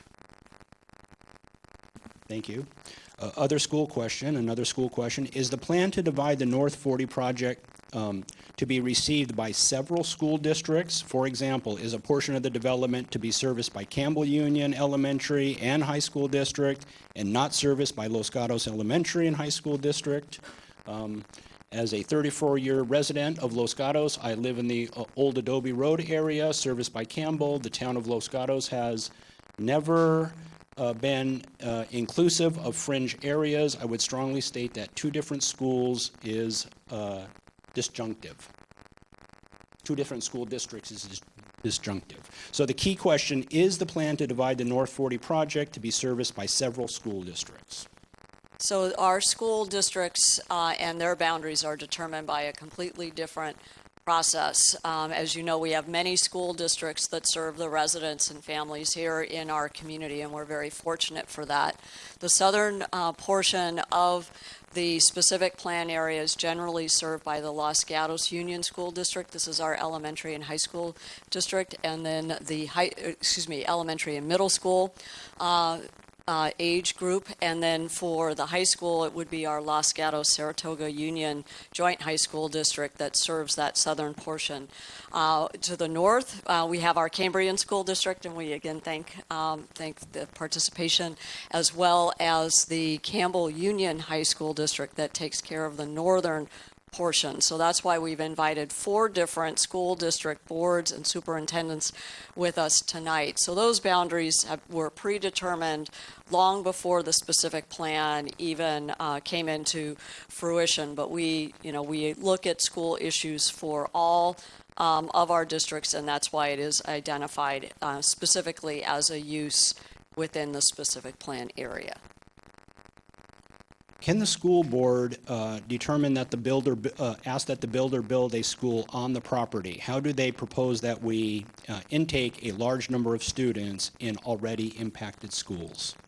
So no, the school district can't demand from any developer that they build a school. As I mentioned, under SB, there's a formula for the levying of fees, and that's all they can do is collect fees based on the square footage of the development. So there isn't that ability to do that. In this case, though, the developer and the Los Gatos Union School District did voluntarily meet and discuss and enter into an agreement for additional money above and beyond the state requirements that I mentioned about the square footage. Okay, and I have a question here for school superintendent on supporting the governor's proposal, and we're going to hold on that because we don't have the school superintendent is not answering questions here this evening. Okay, so we can move on. That's all I have on schools. Christina, we good? Any other schools questions? Okay, I've got traffic. Let's move over to traffic. Some other categories that are coming in. And again, don't feel bound by these categories. I have traffic. We'll move to housing after that. And then there's several questions on commercial as well. So I've got a handful of traffic questions here.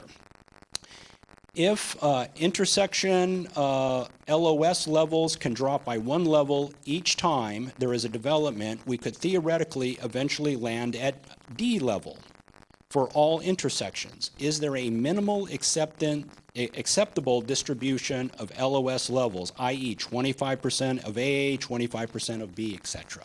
Matt? So level D is the general plan determination for what is acceptable. So that's the lowest level that the intersections can go to within the town. There is no distribution across that. That's been determined to be the level of service that is acceptable. Here's another traffic question. It's really comments. I think I can find a question in here.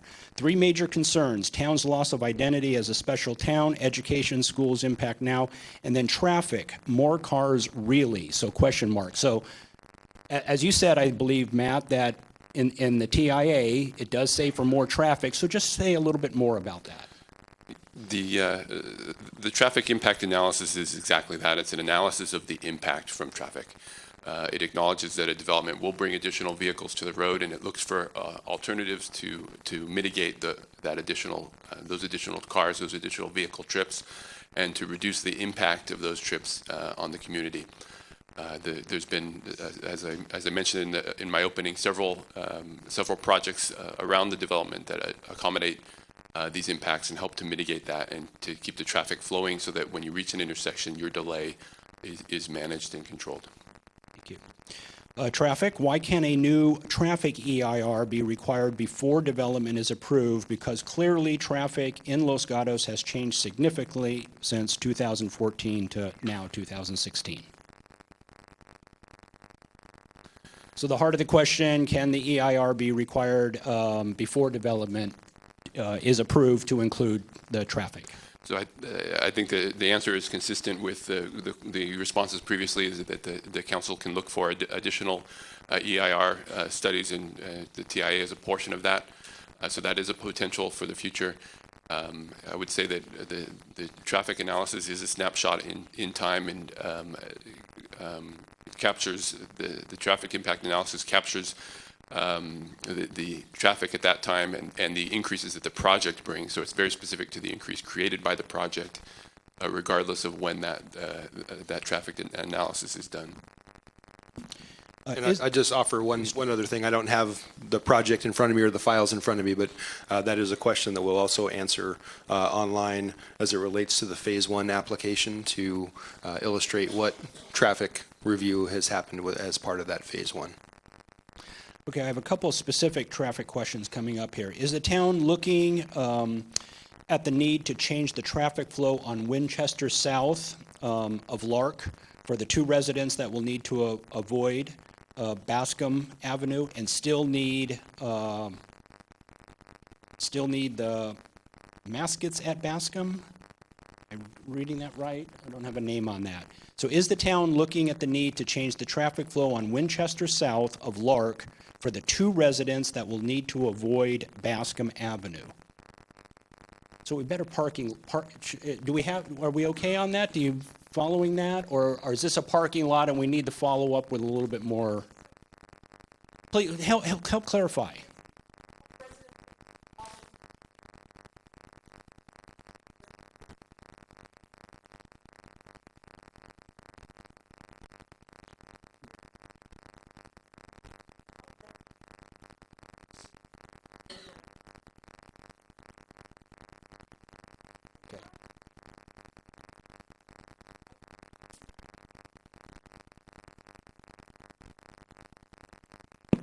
Thank you. So the intersection of Winchester and Lark specifically was addressed, and it is in the TIA.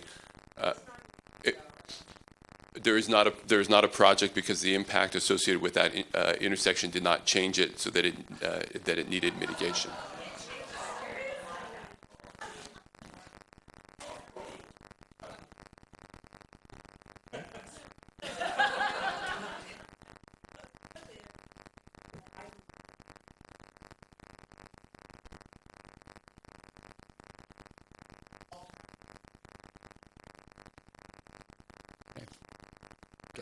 So there are additional dollars set aside from the Netflix project to address that local area. One of the commitments we've made is to hold those dollars until we see what the result of that full Netflix build out and occupation is, and that will allow us some flexibility in using those dollars. So that's the potential for mitigation in the future. And there were projects associated with Netflix that address the traffic in that area. I think as you see the area settle out a little bit, it'll allow us an opportunity to continue to do the assessments in there and identify where we need to program those dollars. Very good. Thank you for the clarifications. And the next time when that needs to happen, I will repeat that for the people in the overflow so they can hear the follow-up question. Will there be any pedestrian or car access from Bennett Way?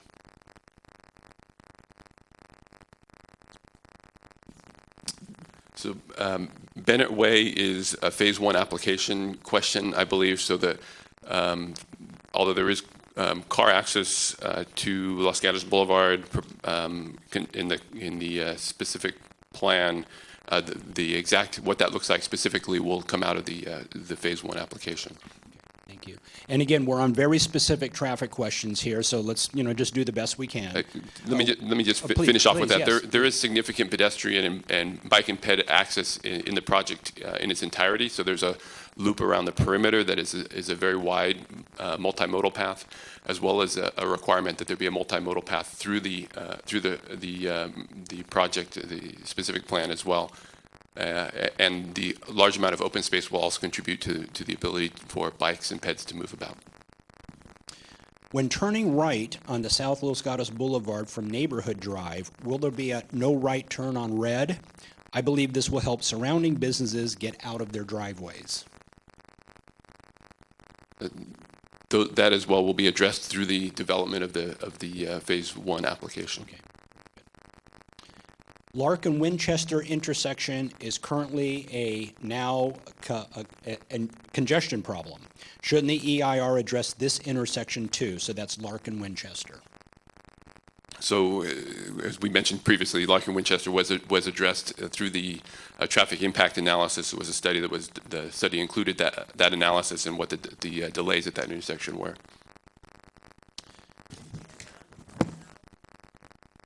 What we'll do, I think we'll see if we can pull up the analysis on Lark and Winchester and get that up in a few minutes on the overhead. Okay, so the question was,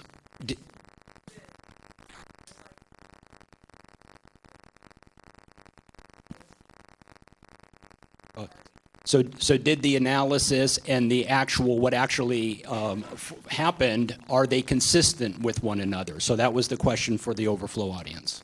So the analysis considered the development of the project of the North 40 specific plan, and ultimately the end answer won't be known until the full development is in place. No. Why wasn't the Oka Road Lark intersection considered in the TIA? So the Oka Road Lark intersection is an intersection that has less load from the Oka Road feed into that intersection. It determined not to be a significant intersection and without impact, so it was not considered through the TIA.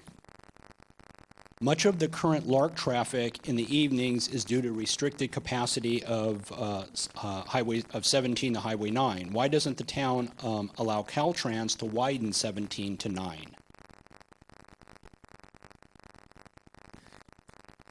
Yeah, the council has a general plan policy that prohibits the widening of, or identifies the widening of Highway 17 as not something that the town is accepting of.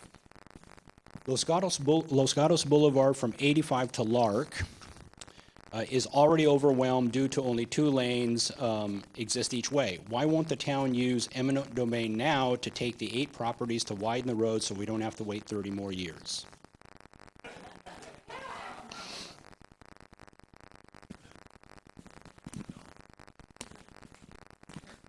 That's certainly a possibility, and I would go on the question that would answer any type of eminent domain question where I've answered that about the process you have to go through. And I think, as Laurel mentioned, it's a process that you do have to pay the fair market price for that property. So each property would be entitled to if we were to pay for that.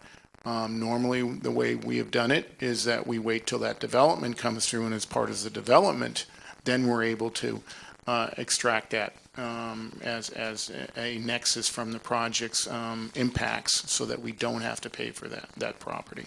But certainly the eminent domain process does allow for that to happen. Is it possible to have a new traffic study, a new TIA that uses local standards versus the TIA formulas that aren't truly relevant? The TIA standards, the traffic impact analysis, is identified in our town's general plan, so very specific to the town, adopted by the town, and even more stringent than, for instance, the VTA standards, which govern a little bit more broadly. So the town has its own standards that it has adopted and follows. Given that traffic has become significantly worse in years since the EIR, will a new EIR be done? Yeah, let me just ask that. We've asked that question. If traffic level of service is shown at D or F, will all future development be halted? How often will traffic EIRs be repeated? Let's just take the levels of service as shown to be D or F. Will all future development be halted? So if an intersection is at E or F, it needs to be brought back to a level D, so the acceptable level of service. There are multiple ways to do that. The town collects traffic impact fees that allows the town to do projects along the way, and it's also can be incorporated into a project development. So, and how often are traffic EIRs done? This is requested, an EIR is requested, so it's done at the request of council. Yeah, the town has triggers on where a traffic impact analysis is done, and it's the threshold for us is 20 trips. So if the project generates 20 trips or more, 20 vehicle trips, then it's required. And if I may, Please. if I could just add that typically the driver for when we do traffic analysis is when we have a private development proposal. So just, it's unusual for us to just do a traffic study just kind of on our own.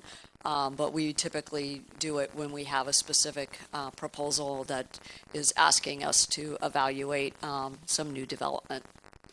I just want, it gets a little into the weeds, but I did want to talk a little bit about the question on Winchester Boulevard and Lark Avenue. And if I can bring your attention to the screen, on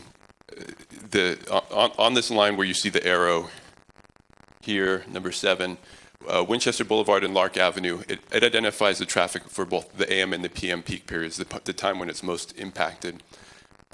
Under background is what was analyzed and seen as what was existing. What's the existing situation? You can see the most telling there. So you see the letter grades. Both of them are B at Winchester and Lark. So that's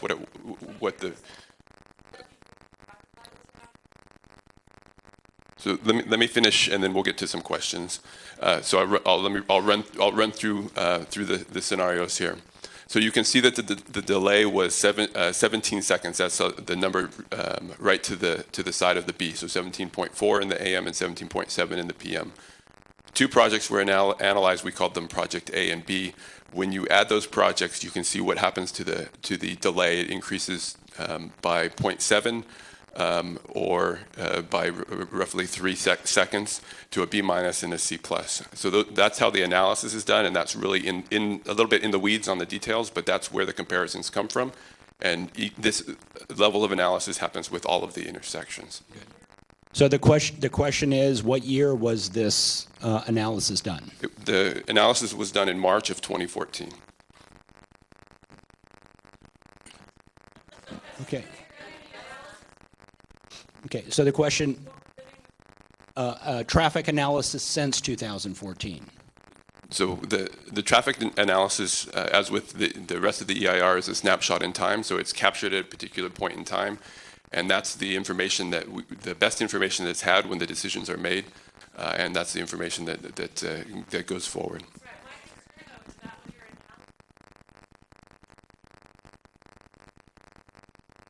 Okay. So the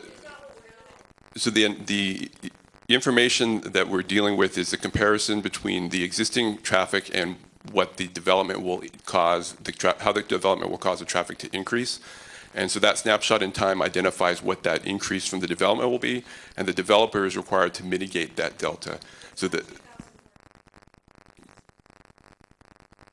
based on the information, yes, the information at the time, but the capture is that delta in impact, and that's the mitigation that's required. Okay, and so I'm hearing very clearly the request here for a updated traffic analysis. We'll provide a more detailed summary of the traffic analysis online in the Q&As so that you'll have that for the future. Very good, thank you. Okay, Christina, we okay on traffic questions? Any other traffic questions? Okay.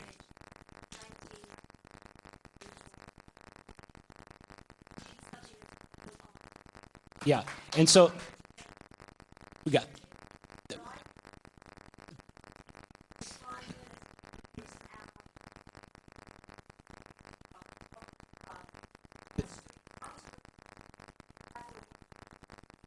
Okay, thank you for your comment.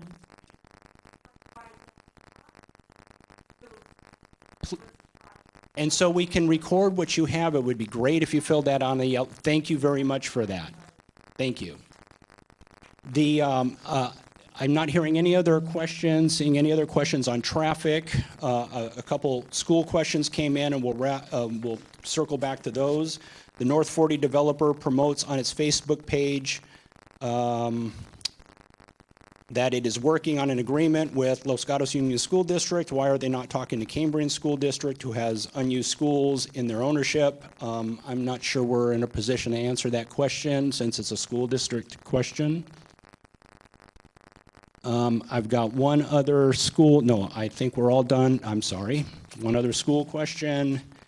If there is overcrowding in Los Gatos schools, what was the rationale to put the residential housing within Los Gatos School District boundaries and not Cambrian School District? Okay. They are here in a listening role tonight, not in a speaking role tonight. And they were told that they would be in a listening role and not in a speaking role tonight. So the rationale for residential housing in Los Gatos School District boundaries and not in the Cambrian School District. Well, I'll offer that obviously that was a topic that was discussed at length through the specific plan process, through the environmental impact report process, and ultimately the determination was made to allow housing and to allow housing across the site, with the caveat that the northern district would only allow residential that is above commercial. So that anticipation, the reduction over time of the number of units, obviously the school districts did participate and wrote letters, the ones that were interested and concerned, and so that documentation is in the council and planning commission packets from when the specific plan went through the process. I'd also offer, I'm sure most, if not all of you, have already been to the town's North 40 website. There's an abundance of information and background material as well that can be pulled from that specifically, and I'd then point to Ms. Prevetti if she has anything additional to offer. I just want to add that one of the large topics that we talked about when we were going through the Planning Commission and Council meetings was what kind of community are we trying to create? And one of the guiding principles is that the North 40 should address the town's residential and or commercial unmet needs.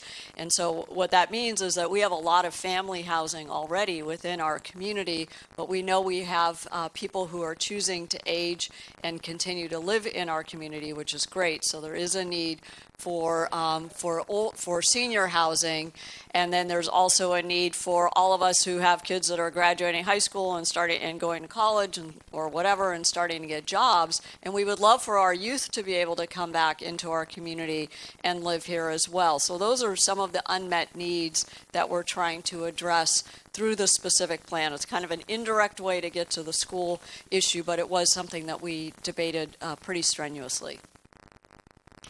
Please clarify, did the TIA include the Netflix development and other proposed anticipated projects?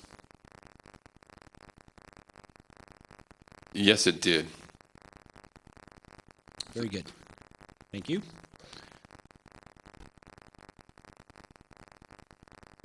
Question was, only half of those buildings are now currently occupied. The TIA considered the Netflix build-out for its entirety, not for what was currently occupied.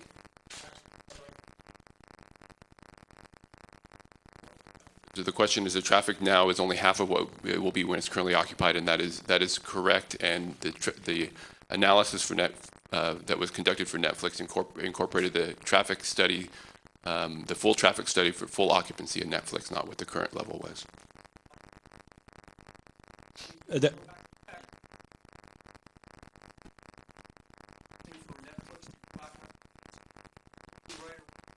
So the question was, and this is for our friends in the lobby, do you audit the results? Matt?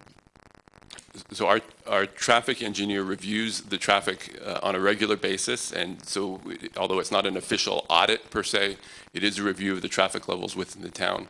And you can see from traffic study to traffic study what the impacts are.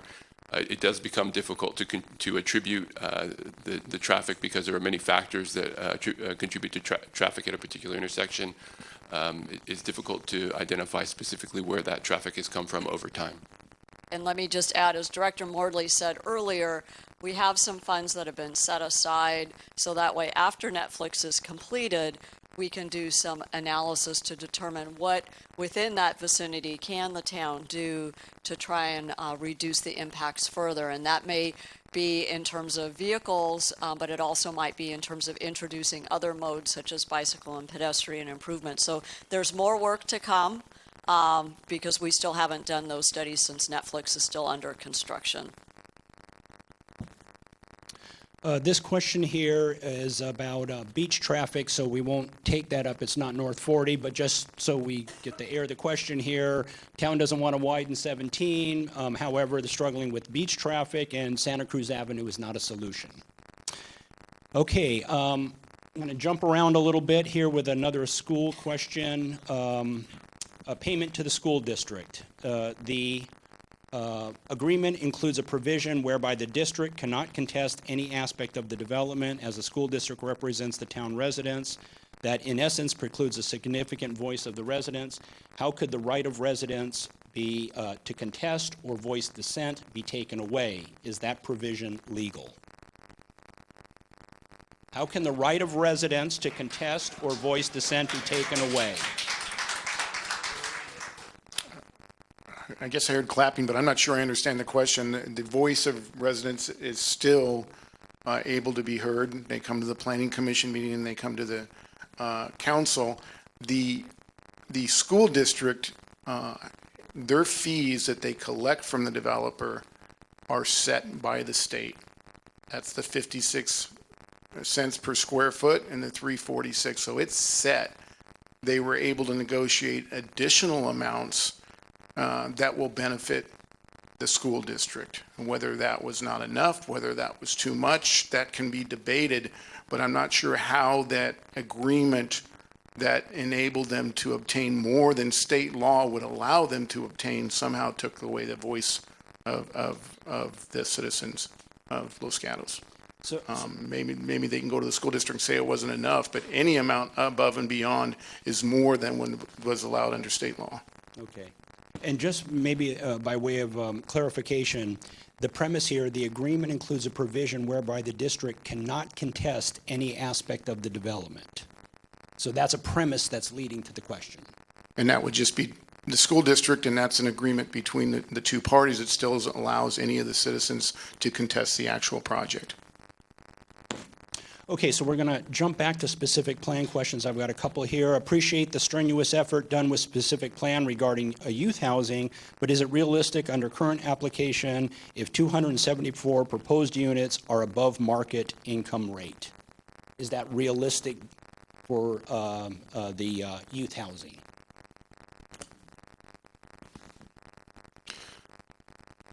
Again, it's phase one application information.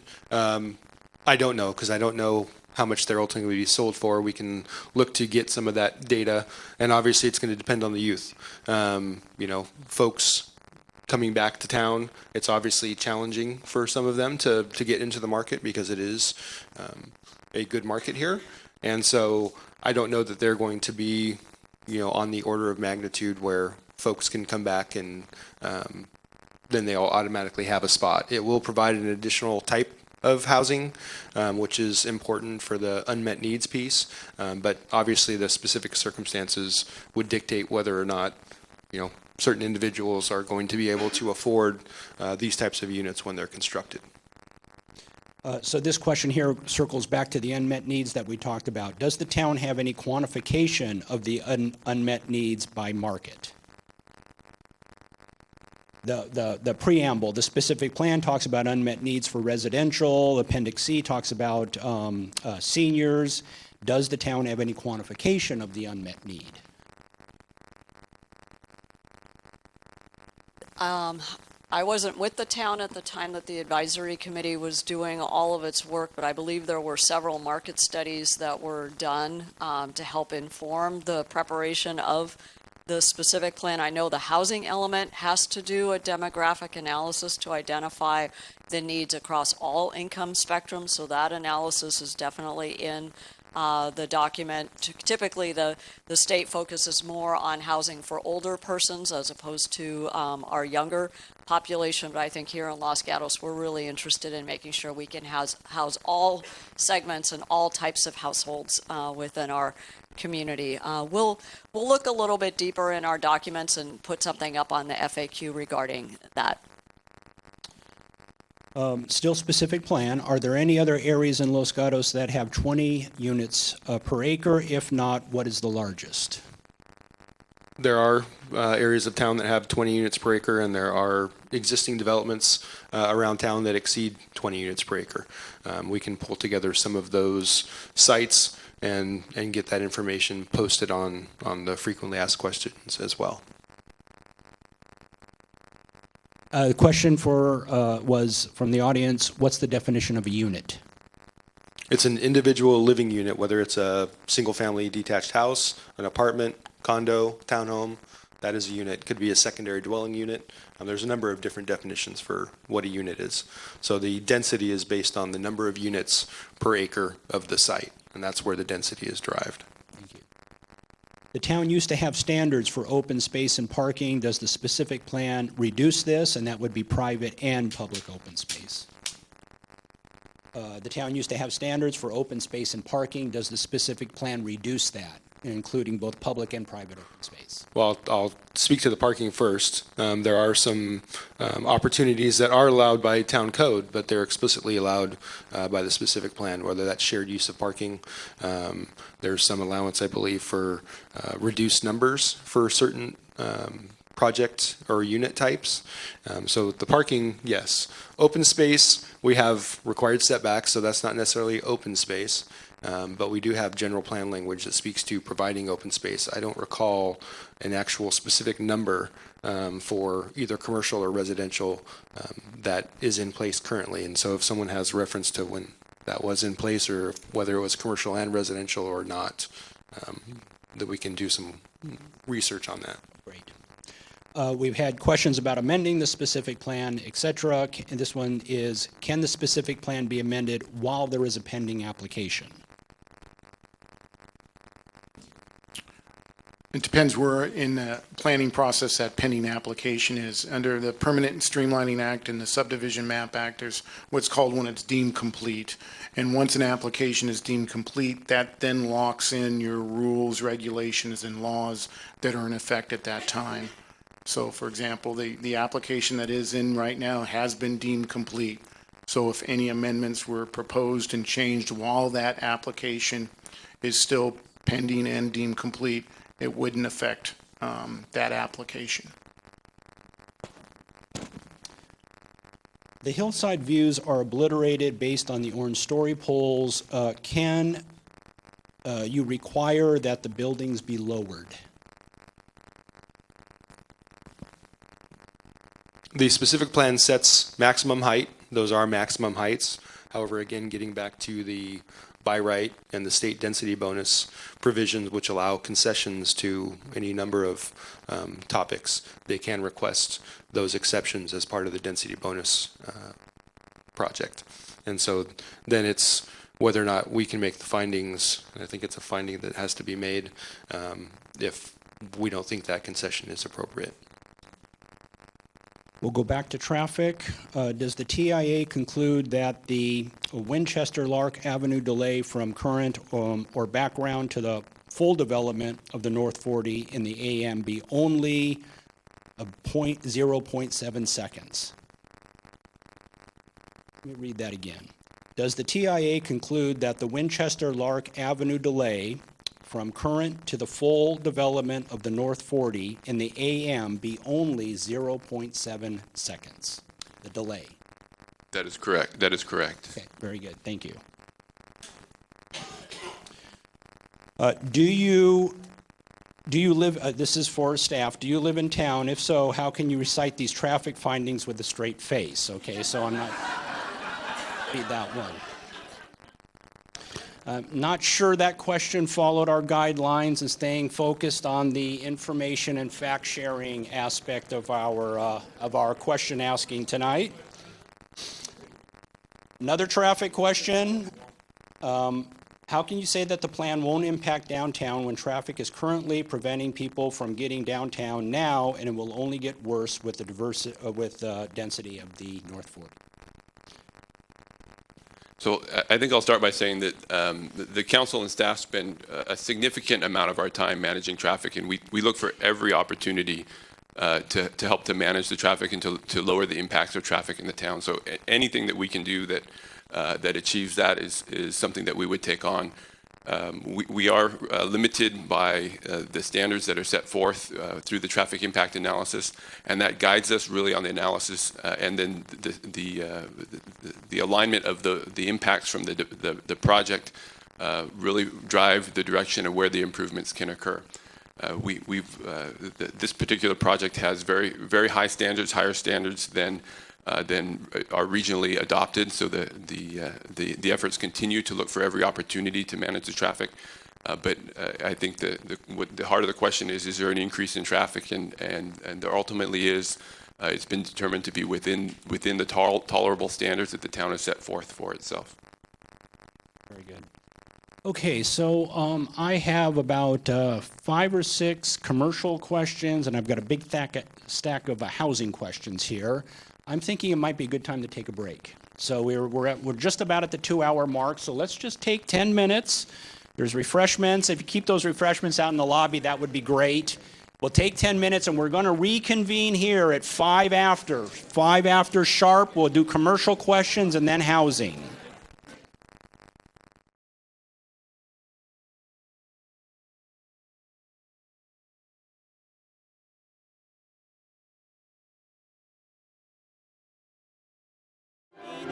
Get started for the second half.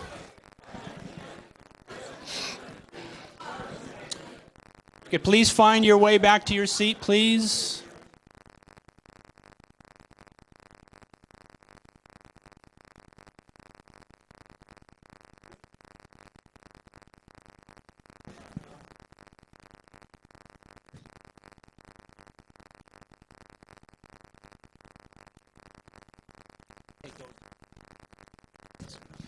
Okay, so we'll go ahead and get started here for the second half. Want to just remind you about the cards, and please fill out the blue card for questions, the yellow card if you have comments, and staff will collect those comment cards. We won't be reading the comment cards tonight. And then the beige card if you do want to speak tonight in verbal communication. Also, if you do have a follow-up question, fill out another blue card, and we'll get the blue card in here, and we'll do the follow-up question as well. We have had a couple questions about the school district, the superintendent and school board members that are here tonight. And they are here tonight as the town's invited guests, and just in the way that we designed the meeting, they were not told to be prepared with a presentation or to answer questions. I have talked to a couple superintendents, and they invite you and encourage you to contact them directly. If you have any questions related to their agreements, how they're handling North 40 issues within their school boards and districts, please contact them directly. Okay, we're going to move forward. As I mentioned, we had some, we'll have some questions around the commercial development aspect, and then there's lots of questions around housing. And then during the break, a couple more specific plan questions came in. So let's just tackle those before we move on to those other topics. What process is available to revoke the specific plan? Not amend, to revoke the specific plan. Is there a process available? And what would that look like? So the town council is who approved the specific plan. So at any time they can, part of an amendment is actually, it could revoke it and make those changes to it. Again, as I stated though, if it was revoked tomorrow, that wouldn't affect the current application that's in place because it's been deemed complete. So that's the town council always has control over its own document. If the question is, could the citizens do an initiative or a referendum to revoke the specific plan? No, that's not available. The time frame for when the specific plan could have been referendum by the citizens has passed. Since there has not been an application for Phase 2, can the specific plan be amended to state no development, retail, or anything in Phase 2? And can it be amended for Phase 2? So there has to be some potential develop a piece of property, or then we go back to the whole argument of a taking of someone's property. So it certainly could, the second phase, be amended. There is no application pending, and changes could be made. It could result back into its original development potential, but even doing that at this point in time could be deemed a taking if you were down zoning and then taking away, because we've allowed, by approving a specific plan, a certain type of development. People could say they've already relied on that passage of that specific plan, and if you were to down zone it to open space, then the argument would be that would be a taking. Does the specific plan allow for land to be set aside for open space and community recreation as set forth in the general plan for Los Gatos Boulevard, or will all 44 acres be developed and cemented over? So as I mentioned before, there is an open space requirement, and a minimum of 30% has to be open space, and a minimum of 20 of that 30% has to be green open space, so it will not be paved over completely. Where did the funding for the EIR come from? Who paid for the EIR? As with every application process in town, we receive funds from an applicant, and then we use our consultants, and we are the overseers of the document, its preparation and its final release. And so it is funded by developers, which is the same process we use for all of our projects and environmental documents. And I would just add that if there's a concern with an EIR, it's the town. That's the one that gets sued. The dollars just essentially allow the analysis to occur, but we are ultimately accountable for the information that's in the EIR, and the town has a process for certifying that it does in fact meet state law. Very good. Thank you. Here, I have a couple of traffic questions. TIA measurement by car does not reflect hold delay, 7 seconds times number of cars. Why does town oppose widening 17? So the first one, let me just find the question in there.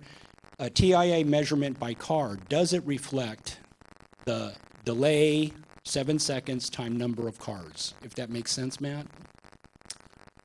So I'll make the interpretation. I think the interpretation is that the number of cars coming out of the development seems to be more than would seem to equate to more than 7 seconds. So I'll answer that as the question. And as vehicles come out of the development, they will go multiple directions, and the traffic impact analysis considers that and identifies what vehicles will go to what intersection and what those vehicles at that particular time will create in terms of a backup at that intersection. And that equates to the delay.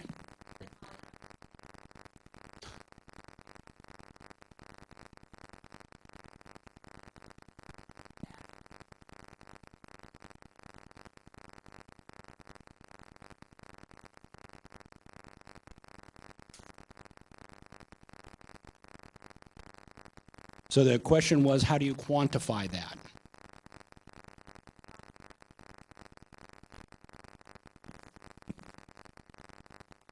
So how do we quantify the delay to the flow of traffic at a particular intersection? And so the analysis does, if you think of yourself as an individual coming up to an intersection, what you can anticipate the delay being to you as you approach that intersection. So it doesn't necessarily multiply. So if there's 5 people coming to an intersection, it doesn't multiply that 7 seconds times the 5 people. It simply identifies the impact to you specifically. Okay, here's another traffic question. There are 270 3 to 4 bedroom, 3 to 4 bedroom, 2 to 3 bedrooms with a studio that can be converted to into different units. An average of 2 cars per unit. Since the market price in Santa Clara, the vast majority have to be dual car households. How many cars are estimated in the plan? Let's see, how many cars are estimated in the plan by household is the question. So whether it be household or commercial space or office space, the traffic impact analysis considers the number of trips, not the number of vehicles, but the number of trips that are generated based on the industry standard for that particular use. So it uses standards that are set for us, and those are the requirements that are set forward based on our complying with CEQA. Has a comparison been made to other new high-density developments in towns such as Bluebird Lane? Can one be done?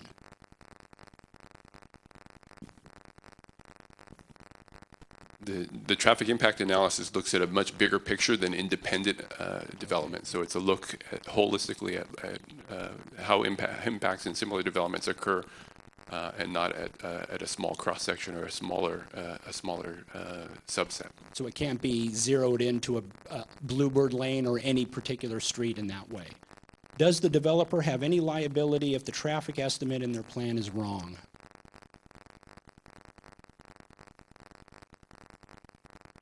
No.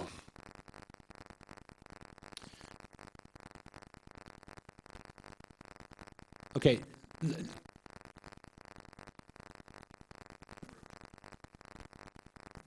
So the question is, how many cars are in the plan? And the follow-up is, do we base it on the number of trips? The number of trips that are expected out of the development, yes.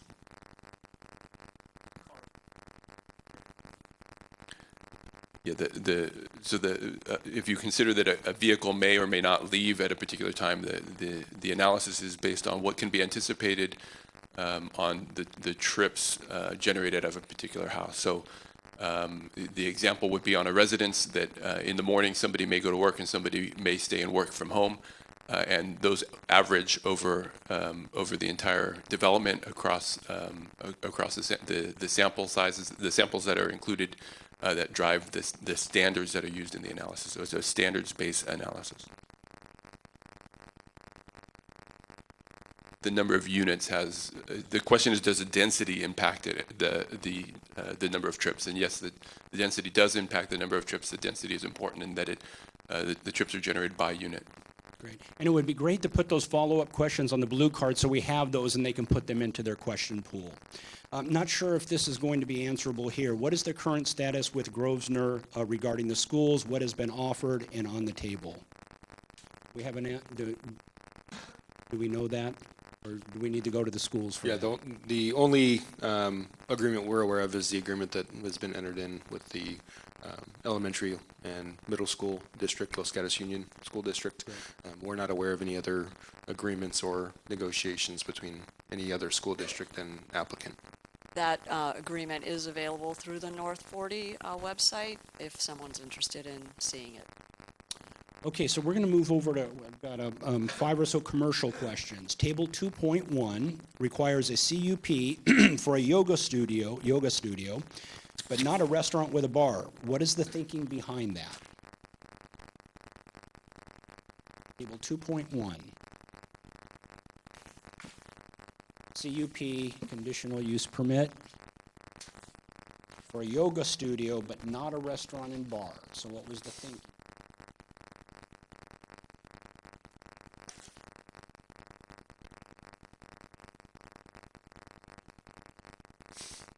So this is one of the additional answers that we provided on the website today. I think the reference to a yoga club actually is relating to health club, not a yoga studio.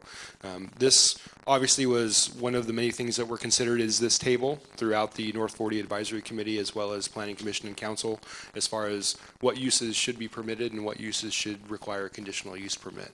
And so when it went through that process, that was discussed, and this was the ultimate decision that was made by the council for what uses would be permitted in the various districts and then what uses would be required to get a conditional use permit.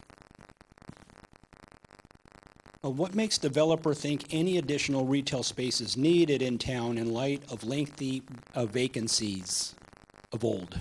And mentioning Blockbuster Video, Wolf's Camera, the Hallmark Shop. So is the developer doing an analysis that additional retail is needed? What are they basing that on? First, are they doing that? And if so, what are they basing that on?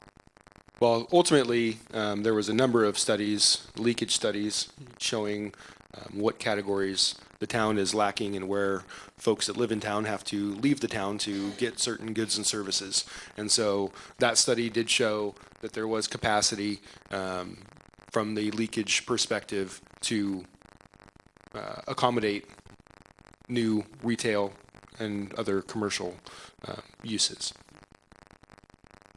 Table 2.2 specifies a maximum of 400,000 square feet of commercial. Does that mean the council can approve less than 400,000 square feet, any amount it wants?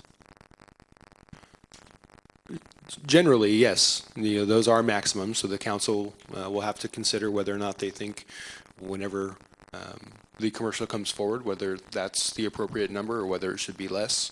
And so that will be evaluated during the planning process that we're currently going through, as well as any future applications that might come forward. Is there anything in the specific plan that would prevent a developer from leasing all 400,000 square feet to restaurant use? Generally, yes, there are, because it does talk about that all of the applications, again, are going to be considered, and it does speak to a mix of uses to help complement and the rest of the boulevard as well as downtown. And so someone coming in with that amount of all restaurant is not only a highly unlikely, but it's also would be challenging to show that that's actually conforms with the specific plan. Is there any limitation around restaurants at all in the specific plan? And the amount of restaurants? I don't know that there is a specific limit. No, it's just part of the greater application review of where restaurants are anticipated or as they move forward through the process. Okay. If the specific plan was to be revoked, what happens to the land in the North 40? If the specific plan was revoked? If the specific plan is revoked, then it would revert back to its former zoning designations or the zoning designation that complies with the general plan. And so if it gets revoked, then I would guess that would be the likelihood, but I will look to the town attorney to see if he has any additional input.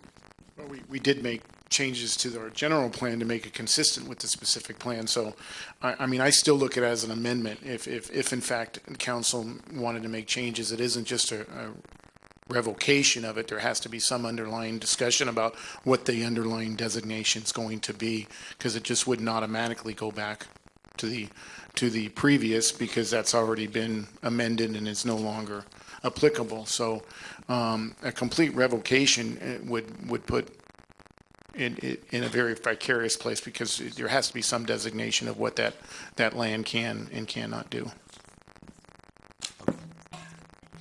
Can the original 750 homes and 586,000 square feet from 2010 take over if that was to be revoked, the plan? As Mr. Schultz was explaining, there would be necessary zoning ordinance amendments as well as general plan amendments if the plan was revoked. The previous general plan designation, if I remember correctly, was mixed-use commercial. So that does allow up to 50% coverage for the site. And so you can take 20 acres times 50%. Theoretically, that would kind of leave your building envelope, which could be far in excess of the 501 that's currently the maximum cap. And I think it was important to point out that one of the previous questions, there's also an additional cap of commercial with the exclusion of office and hotel, I think. Office and hotel. So that cap is actually 400,000 square feet for the other commercial uses, but just wanted to offer that. Great. Another commercial question, not directly related to the North 40, but we'll see if we have an answer here. What is the total square footage of retail currently in downtown Los Gatos? We will pull that information from the previous documents and add that to our FAQ. I do not recall off the top of my head. Okay, a couple specific plan before we move over to housing. Will the sewer system of the North 40 be serviced by Campbell? If so, that system is antiquated, needs upgrades, and so this related back to our earlier question about coordination with Campbell. Will the sewer system be coordinated with Campbell? Will it be serviced by Campbell? So the sewer system is West Valley Sanitation, and they will maintain that sewer system. Okay. So, and the comment, not a question, that system is antiquated and needs upgrades, and somebody's going to have to pay for that. You want to comment on that, Matt? So significant analysis has been done on the sewer system and its capacity for the site, and upgrades will be will account for all of the need associated with that sewer system. And then who would pay for that? So that's part of the development. The development creates the impact, and development pays for the improvements. This is a specific plan question. Has staff or anyone working for the town examined the negative impacts on property values all the development will have with downslide, schools, traffic, etc.? What is the homeowner's recourse? Has the negative impacts been examined in terms of property values, the impact on property values? So I don't know that we looked specifically at property value impacts. That's not an evaluation that we typically do. I know that does come up quite often with even just a single-family home improvement where neighbors have concerns, and so that's brought up. Haven't seen that personally analyzed, and so I can say that we definitely have not analyzed that. I'm not sure if Mr. Schultz or Ms. Prevetti have anything additional.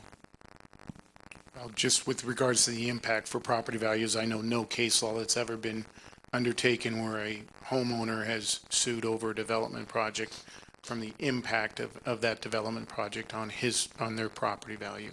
Most of the legal challenges come from a CEQA challenge or a findings challenge, but not on the impacts from a property value.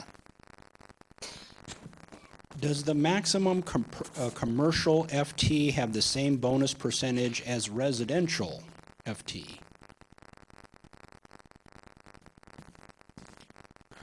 So generally, the density bonus, the state density bonus law only applies to residential. It does not apply to commercial. Very good. Still on specific no, I'm sorry, we're back to commercial. Is the North 40 commercial element targeted the same as the downtown district? Is the North 40 commercial element targeted, treated the same way as the downtown district? Ultimately, the specific plan sets the parameters. So there are provisions in the specific plan that have requirements that are less stringent than some of the downtown properties. So that clearly was set up when it went through the process. So there are differences between how downtown applications are provided for when compared to properties that are going to come forward in the specific plan. Good. With the maximum commercial development, how many jobs are anticipated? Is that provided by the planned housing, adequate to support these jobs? So if there's been a jobs analysis. So that is evaluated in the environmental impact report. I will pull that data as well so that we can get that posted online. It does anticipate, based on square footage, they do anticipate a number of employees that will be generated by the various uses. Why are CUPs, conditional use permits, different for downtown and North 40? Why do developers get to easier rules than downtown businesses on the North 40 side? So that was a discussion along the way as well, obviously, with the concerns. And so when it came forward and went through the process, ultimately, given the additional detail and development standards that are being applied to the specific plan, I can't speak that there was actually anything specific that I recall that was stated, other than typically in a development like this, you are going to have it's important to understand where you are from a potential tenant perspective. And so I think some of that information was provided as well when it went through the process. And then ultimately it was determined that, there probably is going to be, for instance, there's going to be restaurants in the North 40. And so anticipating that, knowing that, analyzing the impact of some percentage of restaurants, it was determined that, for instance, that use where a CUP is required in downtown, it is not required in the North 40 specific plan. Okay, and there's a question here about asking why Los Gatos is not joining with other California cities and towns to push back against state mandates, mentioning some of the state mandates here specifically in terms of a water supply and pollution report. So I'm not sure if this relates directly to the North 40 or not. Was there a water analysis done? Was the pollution report, was that related to North 40, tied into North 40? So the North 40 is required to comply with stormwater requirements within the state and will do so. A large amount of that includes retention of stormwater on site. Okay. And ensuring that none of the stormwater that's released is clean and unpolluted, and that will certainly be a part of the project. Okay, and the question here is asking why Los Gatos isn't pushing back against those state mandates, joining with other cities and towns in California and pushing back against those mandates. The Los Gatos is part of a broader coalition of cities that provides input to the state on stormwater issues. And the town provides their voice through that coalition and does provide input to state requirements as they come forward, and the state requirements do get stricter and stricter over time. And we do work with our coalition to provide input that would help to manage the continued requirements. Very good, thank you. And if I could just add that we did do a water supply assessment, so there was an analysis done, and it's included in the environmental impact report. And working with the water district and the water retailer, we found that there is adequate water supply. I want to just add that we know that we are still in a drought condition, and so we do have local ordinances that encourage and require more conservation than what the state is requiring. So I think, again, our environmental history here in the town is continuing in our legacy, and so we tend to be more proactive in making sure that we're protecting our environment, whether it's regarding stormwater, drought, water supply, other issues. So it is something that we're very mindful of, and this plan was intended to make sure that we continue with that, that pattern. Good, thank you. Please. I'll add one more to it. We do push, if that's the word you want to use, push back against the state. As Matt mentioned, we're a coalition of what's called the League of California Cities that we participate in. I serve on and was appointed by that California League of Cities to sit on a housing committee, and we meet 4 times a year to discuss the various bills that are being proposed to keep us informed, and we do vote on and oppose or support for those bills. So we are part of a coalition with many of our neighboring cities and keep track and inform council of the different bills that the state is trying to impose on us to take away local control. Okay, we are moving over into housing now. What is the definition of affordable housing as required by the state? So there are different levels of affordable housing. There is moderate, median, low, very low, and now there's actually a new category, extremely low. So generally it's based on, and it starts at moderate is up to 100%, and so it's using the Santa Clara County average median income is what the basis is, and so they evaluate that, and then they look at which different categories they can go into. Our policy generally looks at having a mix between low and moderate units being what we start off with. So if a development comes in and they're proposing a certain type of project, then we would ask that half of the required BMP units be of low category and half be in the moderate category or median.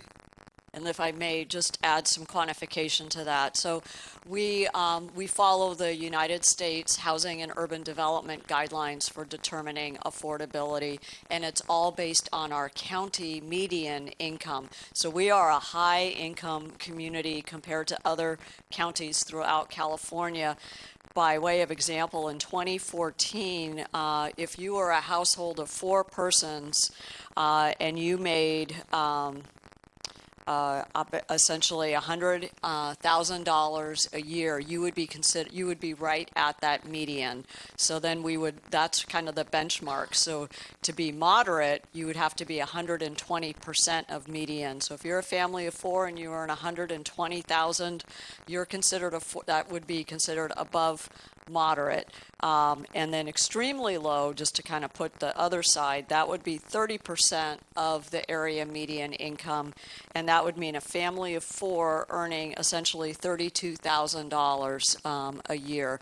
So again, those numbers mean that you still are earning income, but you're essentially qualifying for affordable housing. And very low is 50%, as Joel mentioned, and for a family of 4, that's essentially $54,000 a year. So, so working families are essentially considered affordable housing in this county. How will the garden cluster homes look and feel like Los Gatos? So I'm assuming that's speaking specifically to the Phase 1 project that will be analyzed, but that was one of the residential unit types that was spoken about in the specific plan itself. So there was some anticipation that there would be some multifamily units to be produced on the site, and so that's will be evaluated, and that will be part of the Planning Commission and Council's purview as they move forward to determine whether or not that does look and feel like Los Gatos, the proposed project as it currently sits. We had talked earlier. You want to add anything to that, Rob? Are we good? When we were talking earlier about youth and as an unmet need, the question here is, are you talking just about Los Gatos youth that went to our schools? No. I can elaborate a little bit. We can't restrict housing in that fashion, and if the town attorney needs to add anything else, but that's generally we don't have the ability to make those kind of restrictions. Okay, and this question here is related to the earlier question about pushing back against state mandates, ABAG, et cetera, mentioning Los Altos and Montessorino successfully and legally circumvented those, and why Los Gatos is not doing what the question asker says Los Altos and Montessorino are doing. Well, I'll have to research both of those because I'm not aware that they were able to circumvent state law. There is an appeal process. Saratoga went through it. I know they lost. So there is an appeal process when they come out with the arena numbers that you can appeal and provide factual evidence that the numbers that they have given you are too high. Sometimes those appeals are won. I'm trying to think of the numbers. Saratoga, they were giving, I believe, in the high 400s, as opposed to ours, it was the 600s. And they wanted to try to lower it down to the 419 number, and they lost.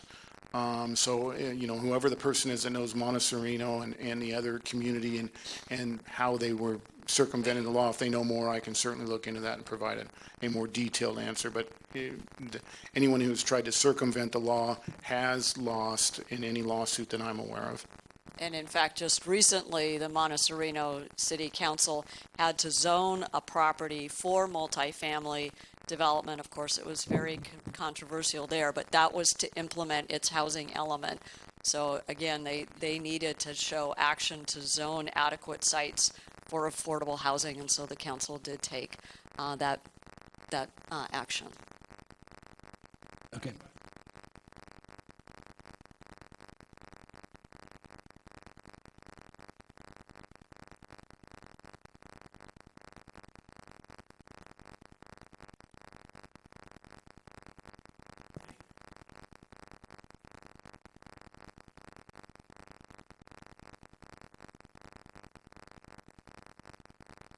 Units.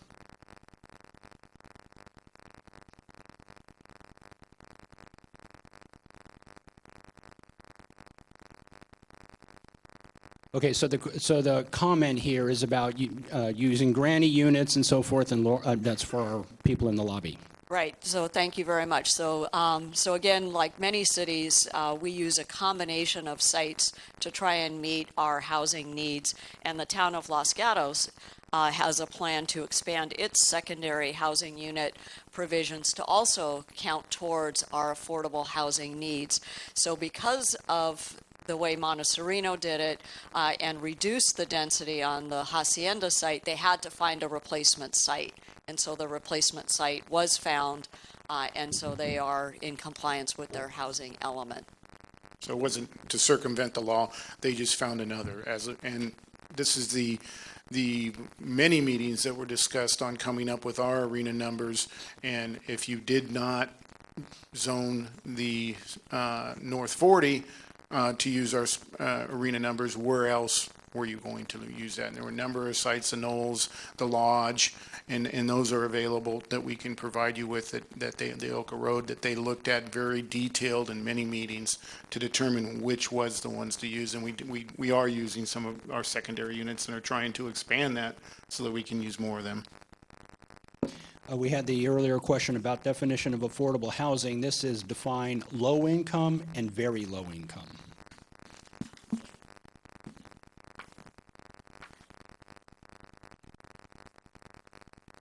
So I believe I just did the very low income, which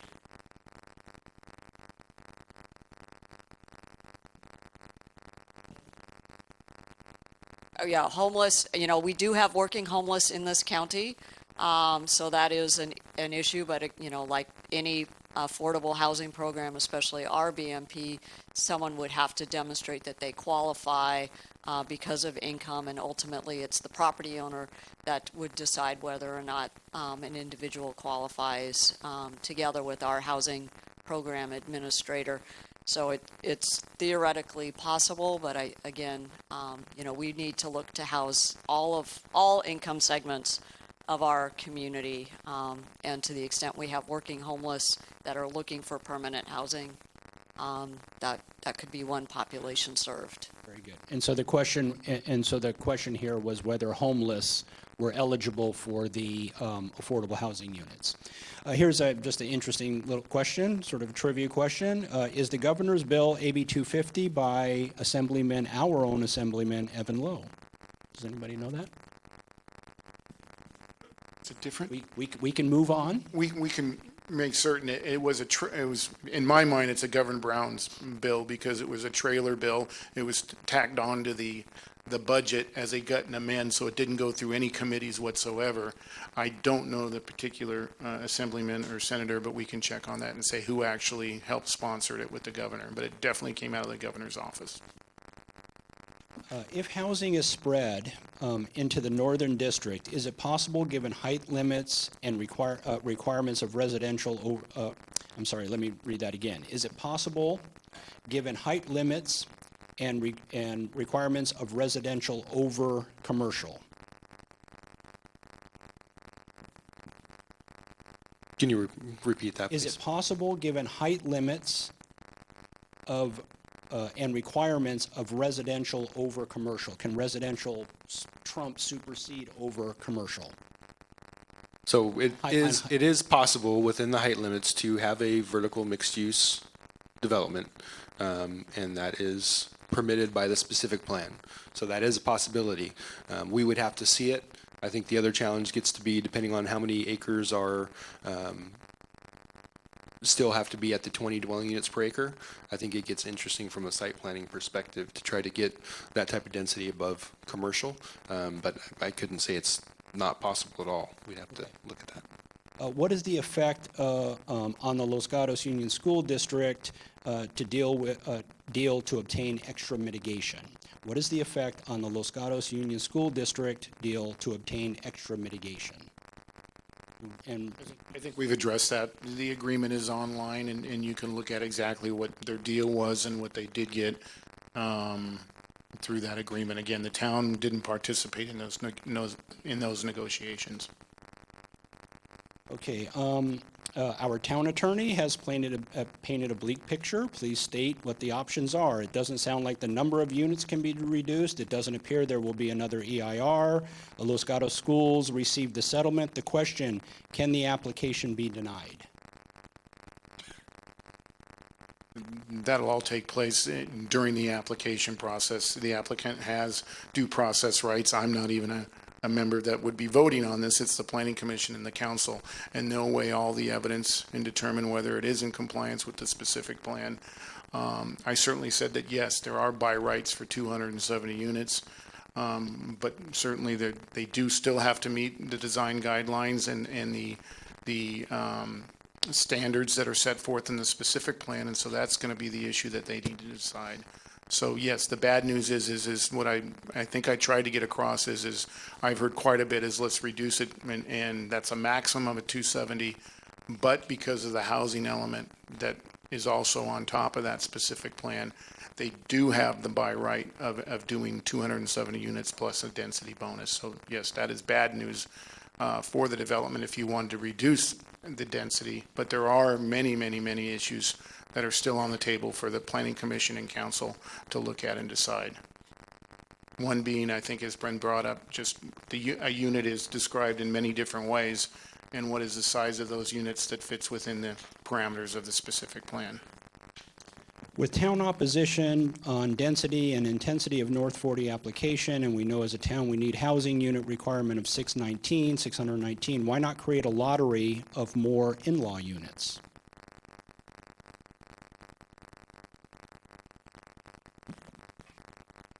I guess I don't understand the lottery question, frankly, but maybe it's providing opportunities where they currently don't exist, maybe is the idea of a lottery. I know that there was a time period in the I'm going to say mid-'80s, where we did grandfather a lot of second units in town, and then we actually are looking at modifying one of the general plan or housing element action items is to allow second units where we currently don't allow them, and so we'll be doing a zoning code amendment for that and taking that through the process, and then so it's not a lottery per se, but we are going to try to loosen up the restrictions that currently exist for certain properties, and so that will make it easier, but we can't force people to apply to build these units, and they still need to meet some other parameters. And the housing element identified 28 of the 619 units as being the share that would happen through secondary units. We could certainly exceed that. That's, again, going to be up to the individual property owners in terms of whether or not they want to pursue the new opportunity to build more secondary units. Why does North 40 housing not need to follow square A ratio? I'm not sure what square A FAR. Square foot, I'm sorry, I'm trying to make out the writing here. Square foot ratio.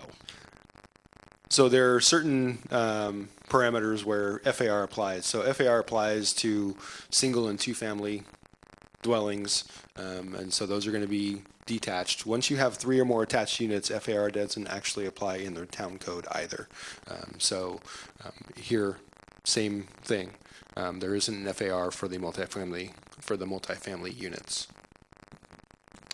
This has to do with the distribution of housing in the North 40. Why is it crunched into one small area of the total project area? Can town council require that the housing be equally divided among the 40 acres?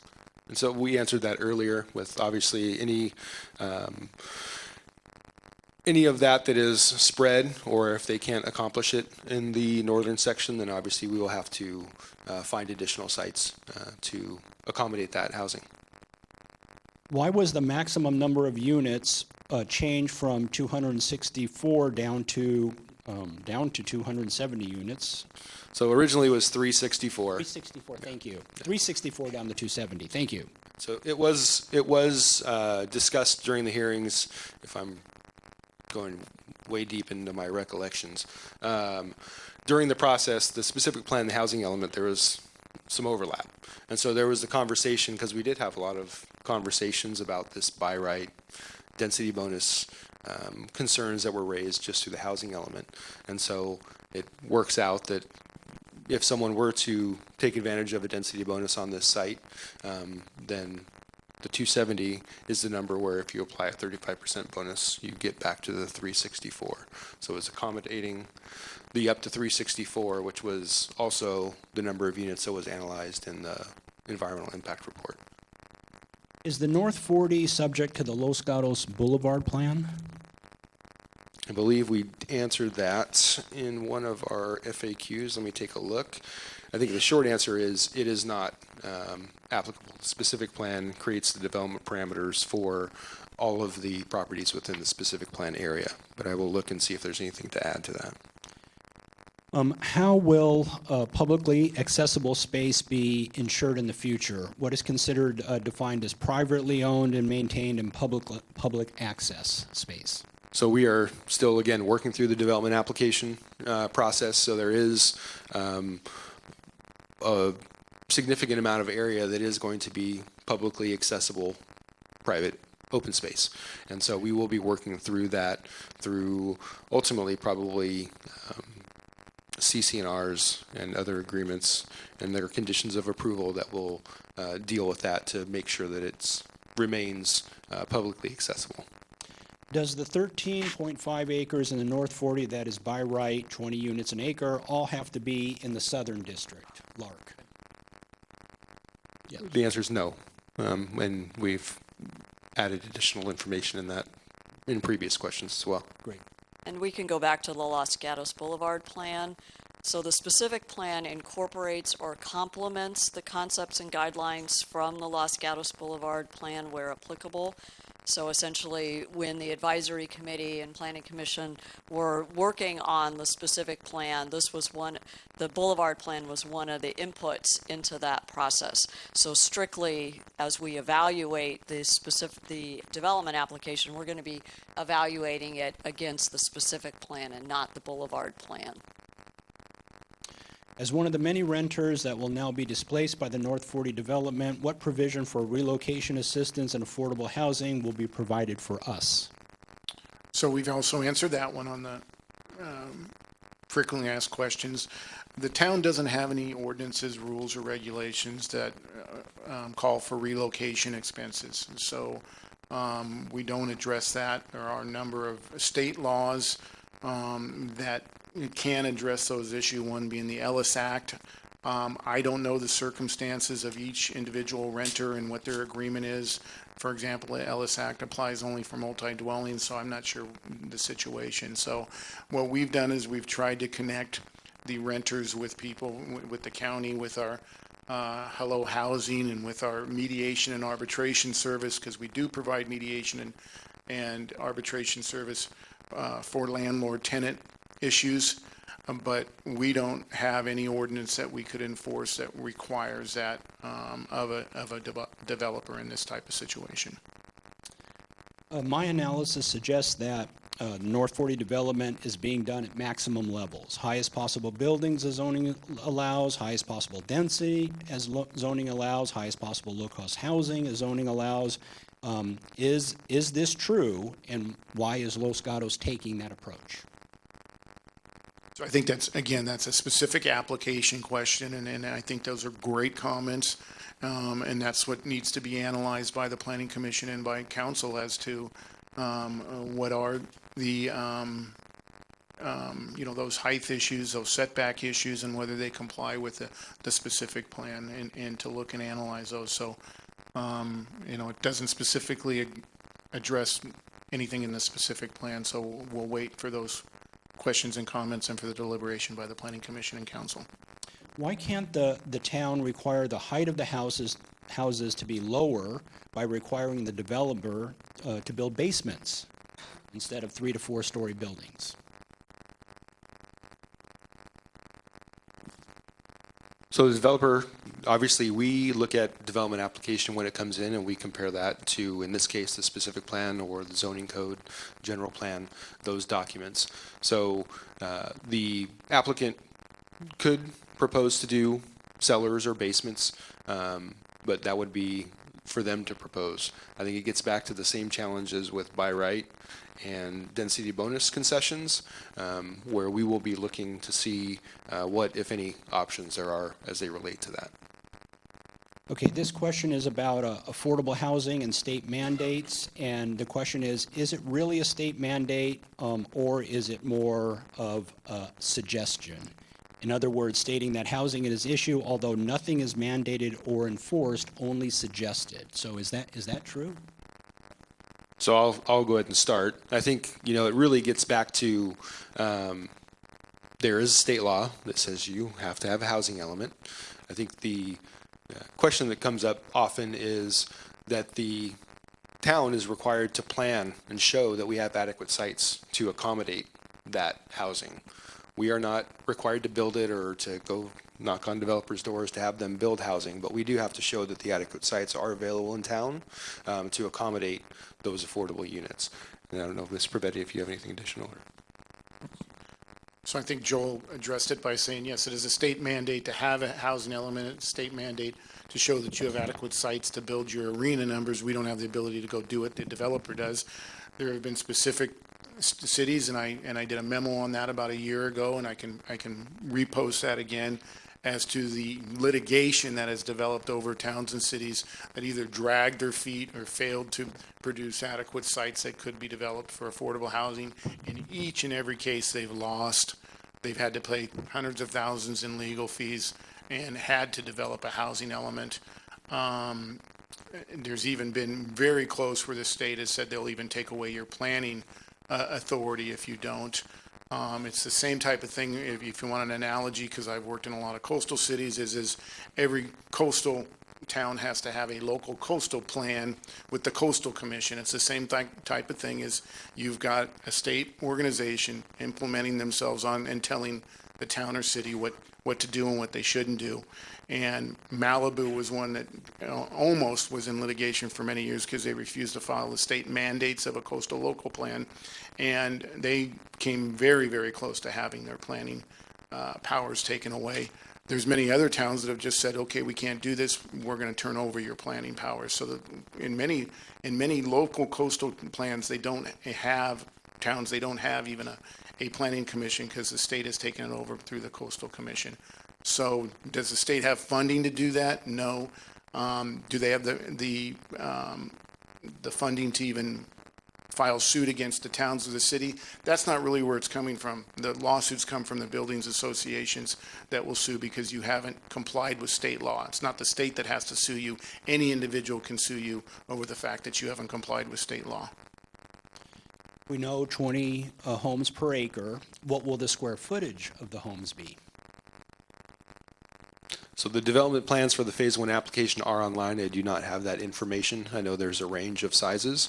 So we will try to pull some of that together and put that add that to the FAQs or create some other document for the Phase 1 specifically. This might have been asked earlier. Let's see if there's something new here. If we spread the housing over the 44 acres, it would seem that we could reduce the height of commercial and create mixed use, commercial and housing, and include large open space. Does the specific plan allow for that? The specific plan allows a number of alternatives. Again, I'll go back to what we're doing is we're analyzing we're required to analyze any applications that come forward against a specific plan that's adopted. Is it possible to have lower buildings spread out? It's possible. I can't say that it's not possible, but you end up running into, depending on the types of units, trying to achieve the reduced height and then also get to the 20 dwelling units per acre. That site plan exercise you have to work through, and so that's something that is possible, but we again are evaluating the projects as they come through from an application perspective. And I think if you turn to 2.7 of the tables of permitted land uses, you would find in the Lark District, though, that was primarily in the specific plan supposed to be residential, and you'll find many retail uses aren't allowed. The formula retail businesses aren't. There's different things that are not allowed in that Lark District because it was supposed to be primarily residential. Great. And Rob, I know you explained this in the PowerPoint, but if you could add a little bit to that on what is the concept of by right development as it applies to the North 40? So the by right development means that basically you have that right to develop that many units at that density. You don't have the ability to reduce that number of units if an applicant comes in. You're able to apply design review, and that's maybe the look and feel and how it orientates with the neighborhood. You're able to make sure it complies with all the specific plan standards, but you don't have the discretion, and this is where the state said what we had the discretion, for example, for the lodge properties to say, well, we said the maximum is 270, but we're only going to allow you to have 200 units, or we decided we want all commercial now and no residential because that truly would not allow for those RHNA numbers to be met. So the by right development is just as if you have your home and it's on an R1 property. You can come in and build your one residential home on there. You have to meet all the standards, the setbacks, the height restrictions, but the town can't say to you, well, we don't want a home on that piece of property. And that's the same with the by right development. There is rights on this property to develop it with 270 units.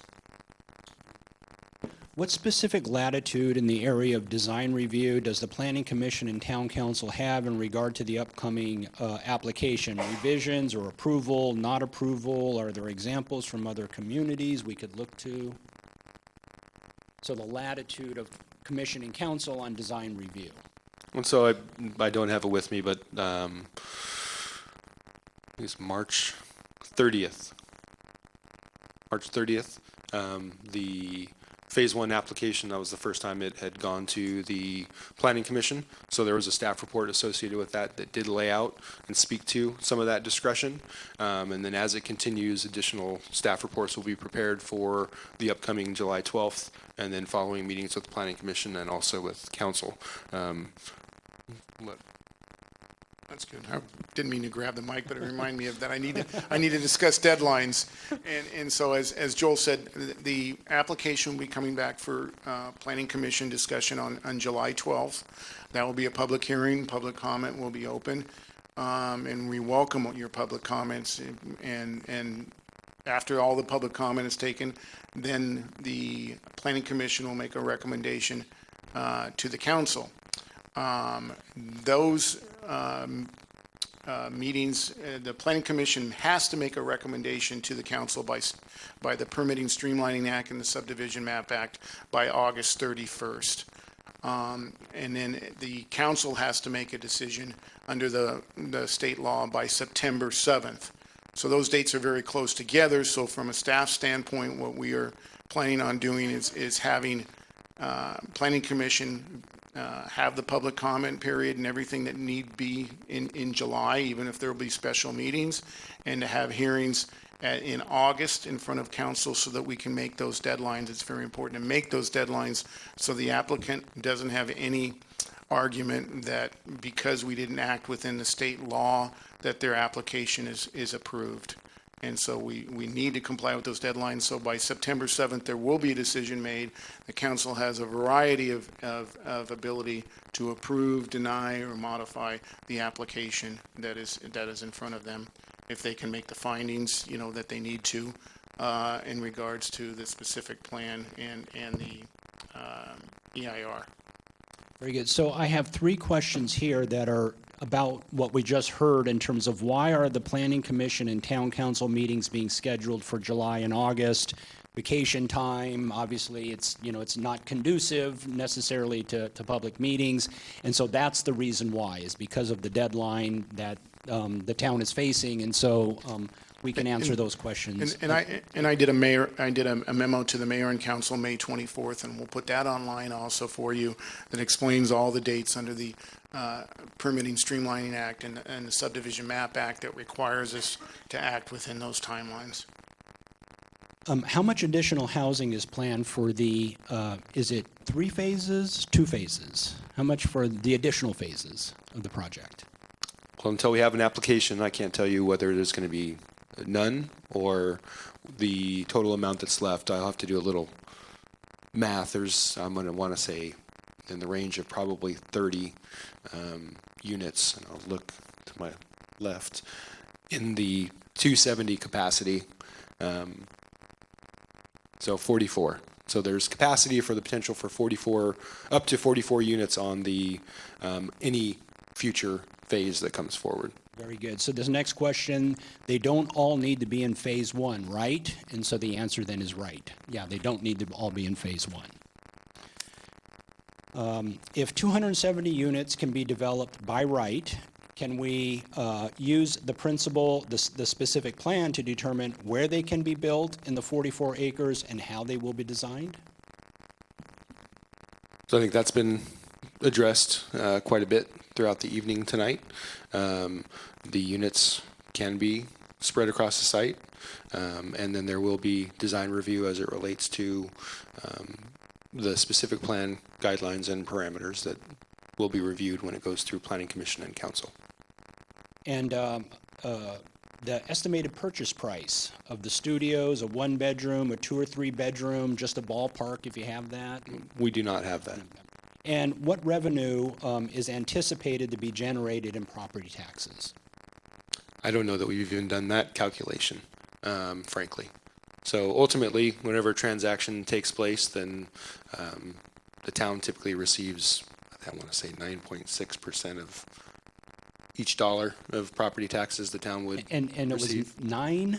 9.6%. Right, and I think that's helpful for people. 9.6 cents on the dollar. On the dollar, on property taxes. So that we would, that would be entitled and come to the town, as well as any portion of the sales tax that might be generated by the 68,000 square feet of commercial that's proposed in the first phase application. How does the size of the Campbell side of the overall project, not clear. How many residential units in Campbell? How much retail square footage in Campbell? So for Campbell, I think we just spoke about this as well. So I think the line is pretty close to where the first phase line is, but I don't have that exactly. So it could be up to 44, but I think we can take a look at that piece and get that answer up as well. And then the Northern District, obviously we talked about, that would be predominantly commercial if the project that's currently before the town is approved. And I would just clarify that none of the North 40 is in the city of Campbell.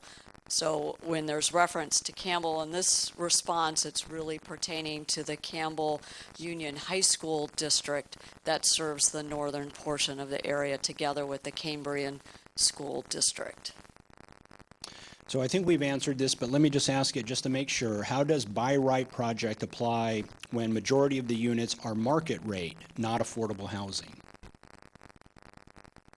So our housing element, it didn't, we have to meet needs in our numbers of 619 across the entire board, not just for low income, not just for very low, but it's across the board of providing units across all the needs.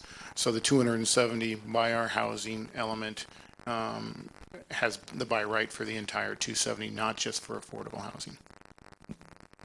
How does the town plan to meet our 619 allocation, RHNA allocation? By my calculation, we would need to build 3,669 units to meet that number with a developer density bonus. So our housing element identified different ways to meet the need. And one of them was to include the North 40 specific plan, so that's 270 units. The other approach was the secondary units that we talked about. That was about 28 units.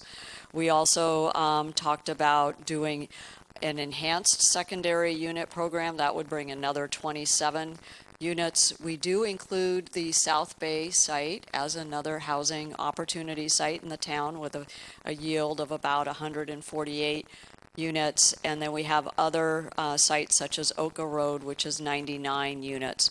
We also were able to take credit for the recently approved Knowles development that was happening at the time that we were developing or preparing the housing element. So we actually got credit for approved units that the town had done of 57. So there's a variety of strategies that ultimately came into our housing element at a variety of densities. Project seems dense, buildings seem high. Why is there not park area or other public use space that would reduce the number of units? I think we've answered this as well. We're still working with the 20 units per acre, and there is publicly accessible open space that will be part of the development. And so I would encourage folks to go online and or attend Planning Commission meeting on July 12th.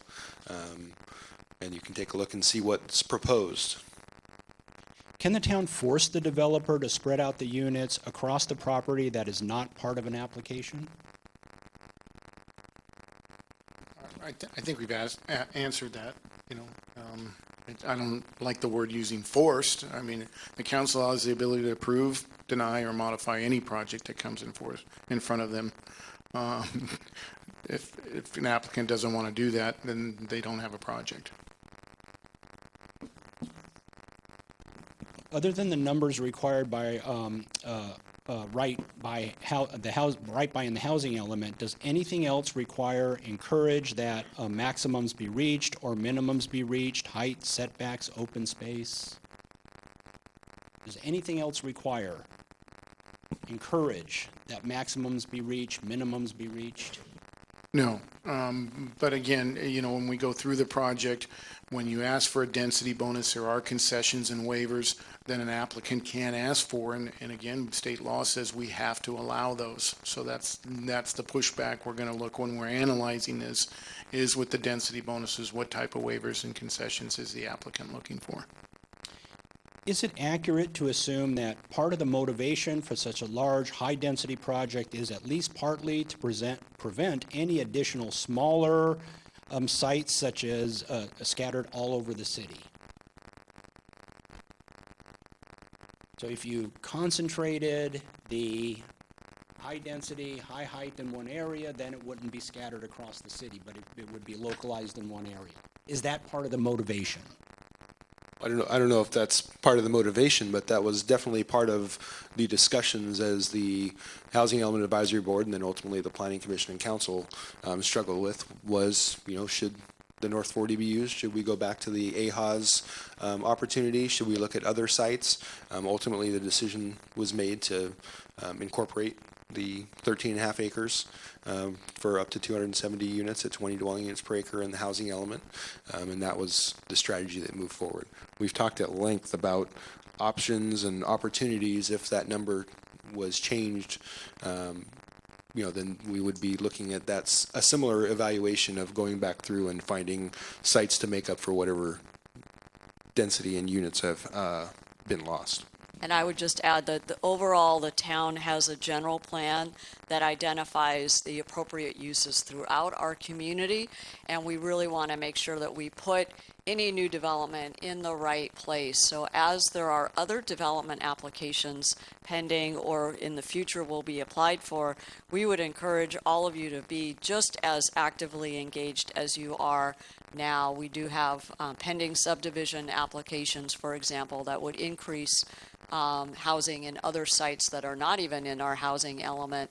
And so I know there's a lot of attention right now on North 40, but this isn't the only application that's moving through the process. And we do have a pending planning projects portion of our website, so I would encourage all of you to become familiar with it. There's a map-based approach so you can see what's happening, what's proposed in my neighborhood, and then the project planner's name and contact is available so you can, take a look at those applications since they are pending, and definitely please participate in our process as those move forward as well.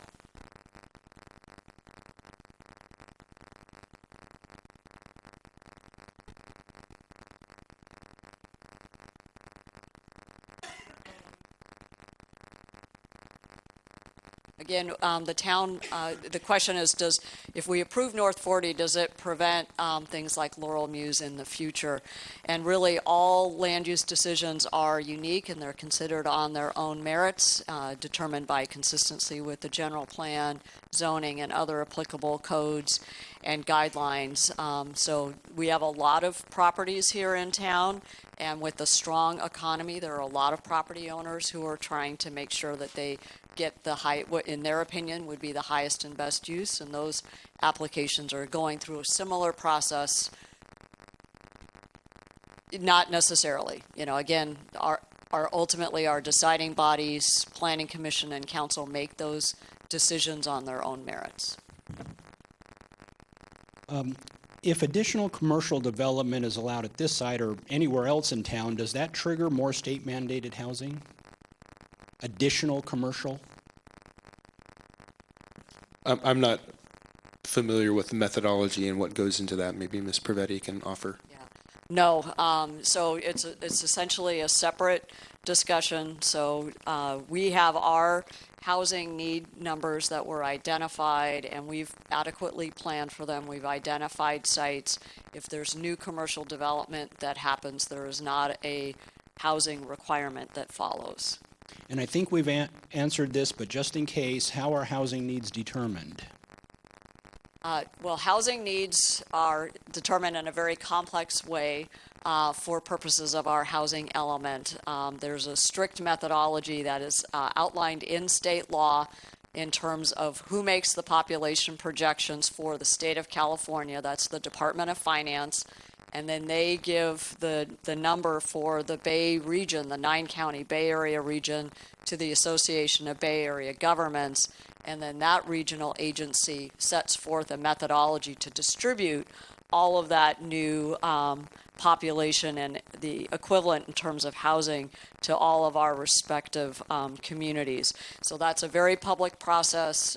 The town's able to participate and comment on those numbers before we then do our housing elements. For this county, in the next cycle for housing elements, we're considering doing our own methodology with our colleague cities within Santa Clara County so that we have even more local control of the distribution of that housing. That won't happen until 2020, but again, that'll be a whole other process, and we are looking for how we can maintain the local control and have more of a voice instead of a regional agency telling us how much housing we need to plan for. Do other developments in Los Gatos have the same square footage, unit number, acre density? So the short answer is there are other projects that have, as that actually even exceed the density for what's being proposed on the North 40. I think earlier I mentioned I will look to pull some of that information and get that posted so that folks have an idea of what that looks like. But there are other projects in town that have more density. Now, the square footage and those things, we would have to look at that. This probably is the biggest combination the specific plan would allow, but you also have to take into account a lot of other factors of when some of these other projects may have been built, and then what size the properties are, and so we'll try to pull some of that information together and get some information posted on the website. What is the current approved number of housing units and commercial space square footage not yet built out? Number of housing units, commercial square footage not yet built out. We don't have that data, but that's something we can try to pull together. You mentioned that Saratoga has lost its appeal to reduce RHNA, the numbers, yet we don't see orange monster development story polls in Saratoga. Why are we letting developer dictate what is best for RHNA needs? Granting units, please. So the question, why are we letting developer dictate what is best for RHNA needs? This process was done through the town. So this is the town's document. The town took this through the public process, and we had a lot of conversations. Some of them are very similar to the conversations we're having this evening. And ultimately, the decision was made to use the North 40 specific plan site as one of the components to meeting and achieving our regional housing needs for this housing element cycle. Any plans for solar panels or roofs on roofs? Gray water systems built into the residential and commercial structures, rainwater capture systems. Any plans for any of those within North 40? Again, that's going to be part of the phase one, so we will take a look at that information. But there is green infrastructure that encourages it if it not only requires it. The other, speaking to what Director Morley spoke about before, their C3 requirements now require a lot more treatment on site. So there typically is some of those components get added in, but we'll specifically pull that information up. And the specific plan does have sustainability guidelines, so there are specific guidelines in section 3.3.8 that does promote a lot of the sustainability issues that were raised in the question. You mentioned single-family home has to follow FAR requirements, FAR requirements, but multi-units do not. Yet developer application is waiting to sell each unit as single unit. Why discrepancy? Should town reduce intensity of application to comply with other single-unit FAR requirements? Appreciate the question. So the difference is the distinction of attached units. They're still single-family units that are being proposed. They're just attaching 3 or more, which for the town makes that a multifamily dwelling unit. And so you have, let's just for discussion purposes, you have one building that has 3 units in it, but they're all sold to 3 different property owners. So that's a multifamily development. And so those, based on current town code, do not have FAR requirements. Did the town impose requirements on the construction phase? Can't imagine huge construction, materials trucks flowing from the site to Los Gatos Boulevard for years. So did the town impose requirements on the construction phase, staging, that kind of thing? So that's specific to the first phase project, and that will come forward through the improvement and the conditions with that project. Okay, very good. And obviously, opportunity for public comment around that. So we are down to our last question card here, and this really is about sort of ethics and the Brown Act. What are the policies, ethics, standards regarding staff and council interaction with developers and/or vendors? How is this monitored to ensure residents are protected from undue influence on staff and council? So we have specific policies that address this issue. For the Planning Commission policy, they're allowed to have no contact. We call it, they're allowed incidental contact. So for any project they go out to, they're able to at least, if they're going on someone's property, say hello and maybe get orientated to where the facts are. But our planning commission is not allowed to have any what we call ex parte communications with developers, with citizens, with no one. It's a very, very strict rule. I've brought it back a couple of times for even council to discuss in planning commission, and both the planning commission and the council has wanted to keep that rule intact. For the council, it's different in that they are allowed that ex parte communications, and we specifically even say the reasoning is that they're elected officials. They need to hear from the public. They need to hear from you as to the issues that are coming forward. So they're allowed to have that ex parte communications with you and with the applicant. It does require, though, that before any hearing where there's property rights involved, that they do have to disclose those ex parte communications. So when it comes in front of council, and even when it comes in front of planning commission, we have the ex parte communications, and that's why they'll say they did a site visit and they might have had incidental contact. But with council, they have to state who they've met with, and whether they gained any other information that's not in the public record, because it's very important from a due process standpoint and a Brown Act that any information they received outside the hearing is brought into the hearing, so not only they know that, but the rest of the council knows that, so everybody has the same information to make a decision. Thank you. Okay, so no other questions. We'll move to the public comment period of our meeting here. And so this is the beige card. And so if you want to speak, we'll have 3 minutes. And if you want to speak, just fill out one of these cards and you can hand that to Christina. So we'll queue up over here for public comment. And I'm just going to hold the microphone while you make your comments. And Shelley will be keeping time over here. And we're going to be pretty strict on the 3 limits so that everybody gets the same amount of time. So.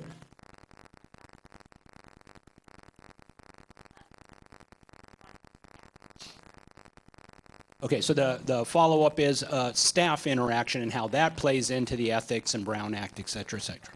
Yeah, good, thank you. So under the Brown Act, staff isn't even a part of that. It applies to elected officials or appointed officials. So we don't even have any requirement of the Brown Act. For myself, I have an open door. Anytime any member of the public wants to come in and talk to me about the specific plan, I'd be happy to do that. We also have meetings with developers to make sure we understand their proposal and how it does or does not apply, how our feelings is. They always want to know whether you're going to be supporting this project or not supporting it, and we have to take them through our analysis just as we would for any member of the public. So we don't include developers and not include the public and not include the developers. You're open to speak with any of us at any time. Thank you. Okay, so public comment, verbal communication. Chris Chapman, please come over here. Roy Moses, and we'll queue up 3 at a time, and Bruce McCombs, please. So we'll start with Chris, and then go to Roy and to Bruce. Oh, you're going to hold it. Okay. My name is Chris Chapman. I live at 201 Mistletoe Road in Los Gatos. And my concern is that I'm astonished that this plan is going to have 2 or more school districts service the development. I find that now is the time to address the consolidation of schools. You're approving a development to where kids on one side of the development will go to one school, kids on another street will go to another development. I look at the school district members here, I look at the town council, and I heard a comment from the town councilor that said, we have nothing to do with boundaries. I, as a resident of Los Gatos, look to the town council, the planning commission, and the school districts to work together to allow for one school district to service these 320 houses. I find it kind of amazing that we're talking about a bicycle path going around this development for our kids to ride their bikes on, but oh well, Johnny's going to go to Cambrian and so-and-so is going to another district.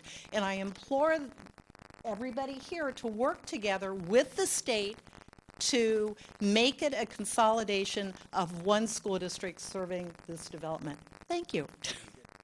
Thank you, Chris. We have Roy up next, if Roy Moses is here, and then Bruce will be after Roy. Go ahead. Okay. Thank you very much, and I want to thank all the council members and the planning commissioners for getting this meeting together. And you got a big job to do. This is our town. I don't know how many of you that work for the town are actually citizens of Los Gatos, but I've lived here for 48 years. It definitely has changed. I don't like the change. Change is inevitable. I mean, we all know that. I'm in a second career. My kids will probably have 3 careers. When you're young, you may try to make some plans, and you have a family, and you plan for your finances, and you look ahead. The kids got to go to school. They're going to get out of school. Hopefully, they're going to not be dependent upon their parents. They're going to be out living on their own, which ours are, and all these things. So planning forward and looking ahead is very, very important. And sometimes cities kind of just look right here because they've got obligations to the state, and they have obligations to this person and this particular development, whatever. You have to look beyond and look to the future. You know what this community is going to look like in 25 years? Just imagine. I'm going to be dead. And my kids have to live here, and a lot of other people are going to want to live here. Low-income people really cannot live in this town. You all know that. The state is crazy. Send Jerry Brown a copy of this meeting tonight, this video. Let him listen to the citizens of this small town. I'm sure the big cities are talking about the same thing. We have to start getting to the state and say, you're full of bullshit. This has been going on for years. You cannot continue this. I mean, this town cannot hold more people. What are you going to do? Stack them on top of one another? You got to talk about road rage? There's going to be a lot of things happening as a result of this. You have a tremendous responsibility. You inherited most of this. All you people that are sitting here, the commissioners and that, you inherited this. But we have to start mitigating some of these things. So I ask you, passionately ask you, there are ways of mitigating the density, all the other things that are going to impact traffic, local services, all the things that we talked about here tonight. You've given us a lot of good answers and all the things. You've done a lot of homework and all these other things. It still doesn't stop the fact that we have a problem, and every other community is going to have a problem. Okay? I think I have 30 seconds. I've been Continue here. on. I've been here before. Good. So I want to thank you all, but I'm just telling you, we're going to be here. The citizens are going to be here. And it's unfortunate it's going to be in the summertime again. All these big issues come up in the summertime. There's 40% of the people that are not here tonight because they're gone with their kids enjoying someplace else. But they're going to come back and find out about all these things. We're going to be here. We're going to be guiding you. So please listen to us. Thank you very much. Thank you. Okay, so Bruce is up next, and then after Bruce, it'll be John Etchinger. So Bruce? Oh, very good. Okay, thank you. Thank you, Bruce. So John, is John here? Nope, don't see John. How about Ted Hallinan? Is Ted here? No. Joan. Is Joan Langloff here? No, she's not here either. That's all the comment cards. Well, come on over. And we won't be responding to the verbal comments, but please ask the question. That's okay. My question is regarding the density zoning. And I had a conversation with a senior planner at ABAG, Gillian Adams. And I guess what I'm worried about is that the RENA deductions are really worth their weight in gold. Of course, we want to be sure that we're getting every single one of them. And if we based our plan on receiving all 270 units, do we have any assurance from HCD that we're going to get credit for them? Because I see in the housing element, it shows that we're knocking most of these RENA deductions out by very low income, and moderate income. And we know that most of those units are just market rate. Is there any chance that down the line, when we submit to HCD for our credit, they look at this and they say, you know, we don't base it on density, we base it on income and qualifying. Only 50 of these units actually qualify for low income. So is it sort of futile and pointless Or do we have a guarantee from HCD that we're going to get credit for all 270 units? Because it would be a crime. Because I don't know if people really understand the implications of how much housing we have to add to our pool of housing here. And if we wanted to, if they came back and said, no, we're only giving you 50-unit credit, I mean, we have to add somewhere in the range of 4,000 to 5,000 new homes if we count on the developer to sponsor low-income housing. Did you get that? Thank you. Excellent. Okay, so as we move towards wrapping up the meeting, and again, on the back of your agenda, you have the loose timeline and schedule for the upcoming Planning Commission and Town Council meetings. But I'm hearing July 12th was the Planning Commission. Was that correct? So that's been confirmed. So July 12th will be the next opportunity for you to provide public input around North 40, but then obviously that also they'll be taking up the developer application, and you'll be able to comment on that as well. Laurel, do you want to wrap us up and for the rest of the meeting? I just wanted again to really say thank you to all of you for participating. Thank you to the staff who answered all these questions. Thank you to our town council, planning commission, and school board board members and superintendents who joined us. Thank you to the community. I know there were a lot of people who are probably watching on either television or on the internet or will be watching in the future. We are doing verbatim minutes, so all of this transcript will be recorded, and we will continue to add to the FAQ as mentioned. So again, thank you all very, very much. We look forward to your ongoing participation in the North 40 with the Planning Commission and upcoming Town Council meetings as noted, and then as well as with other issues happening in our town. So thank you all very much, and we'll see you soon. Thank you.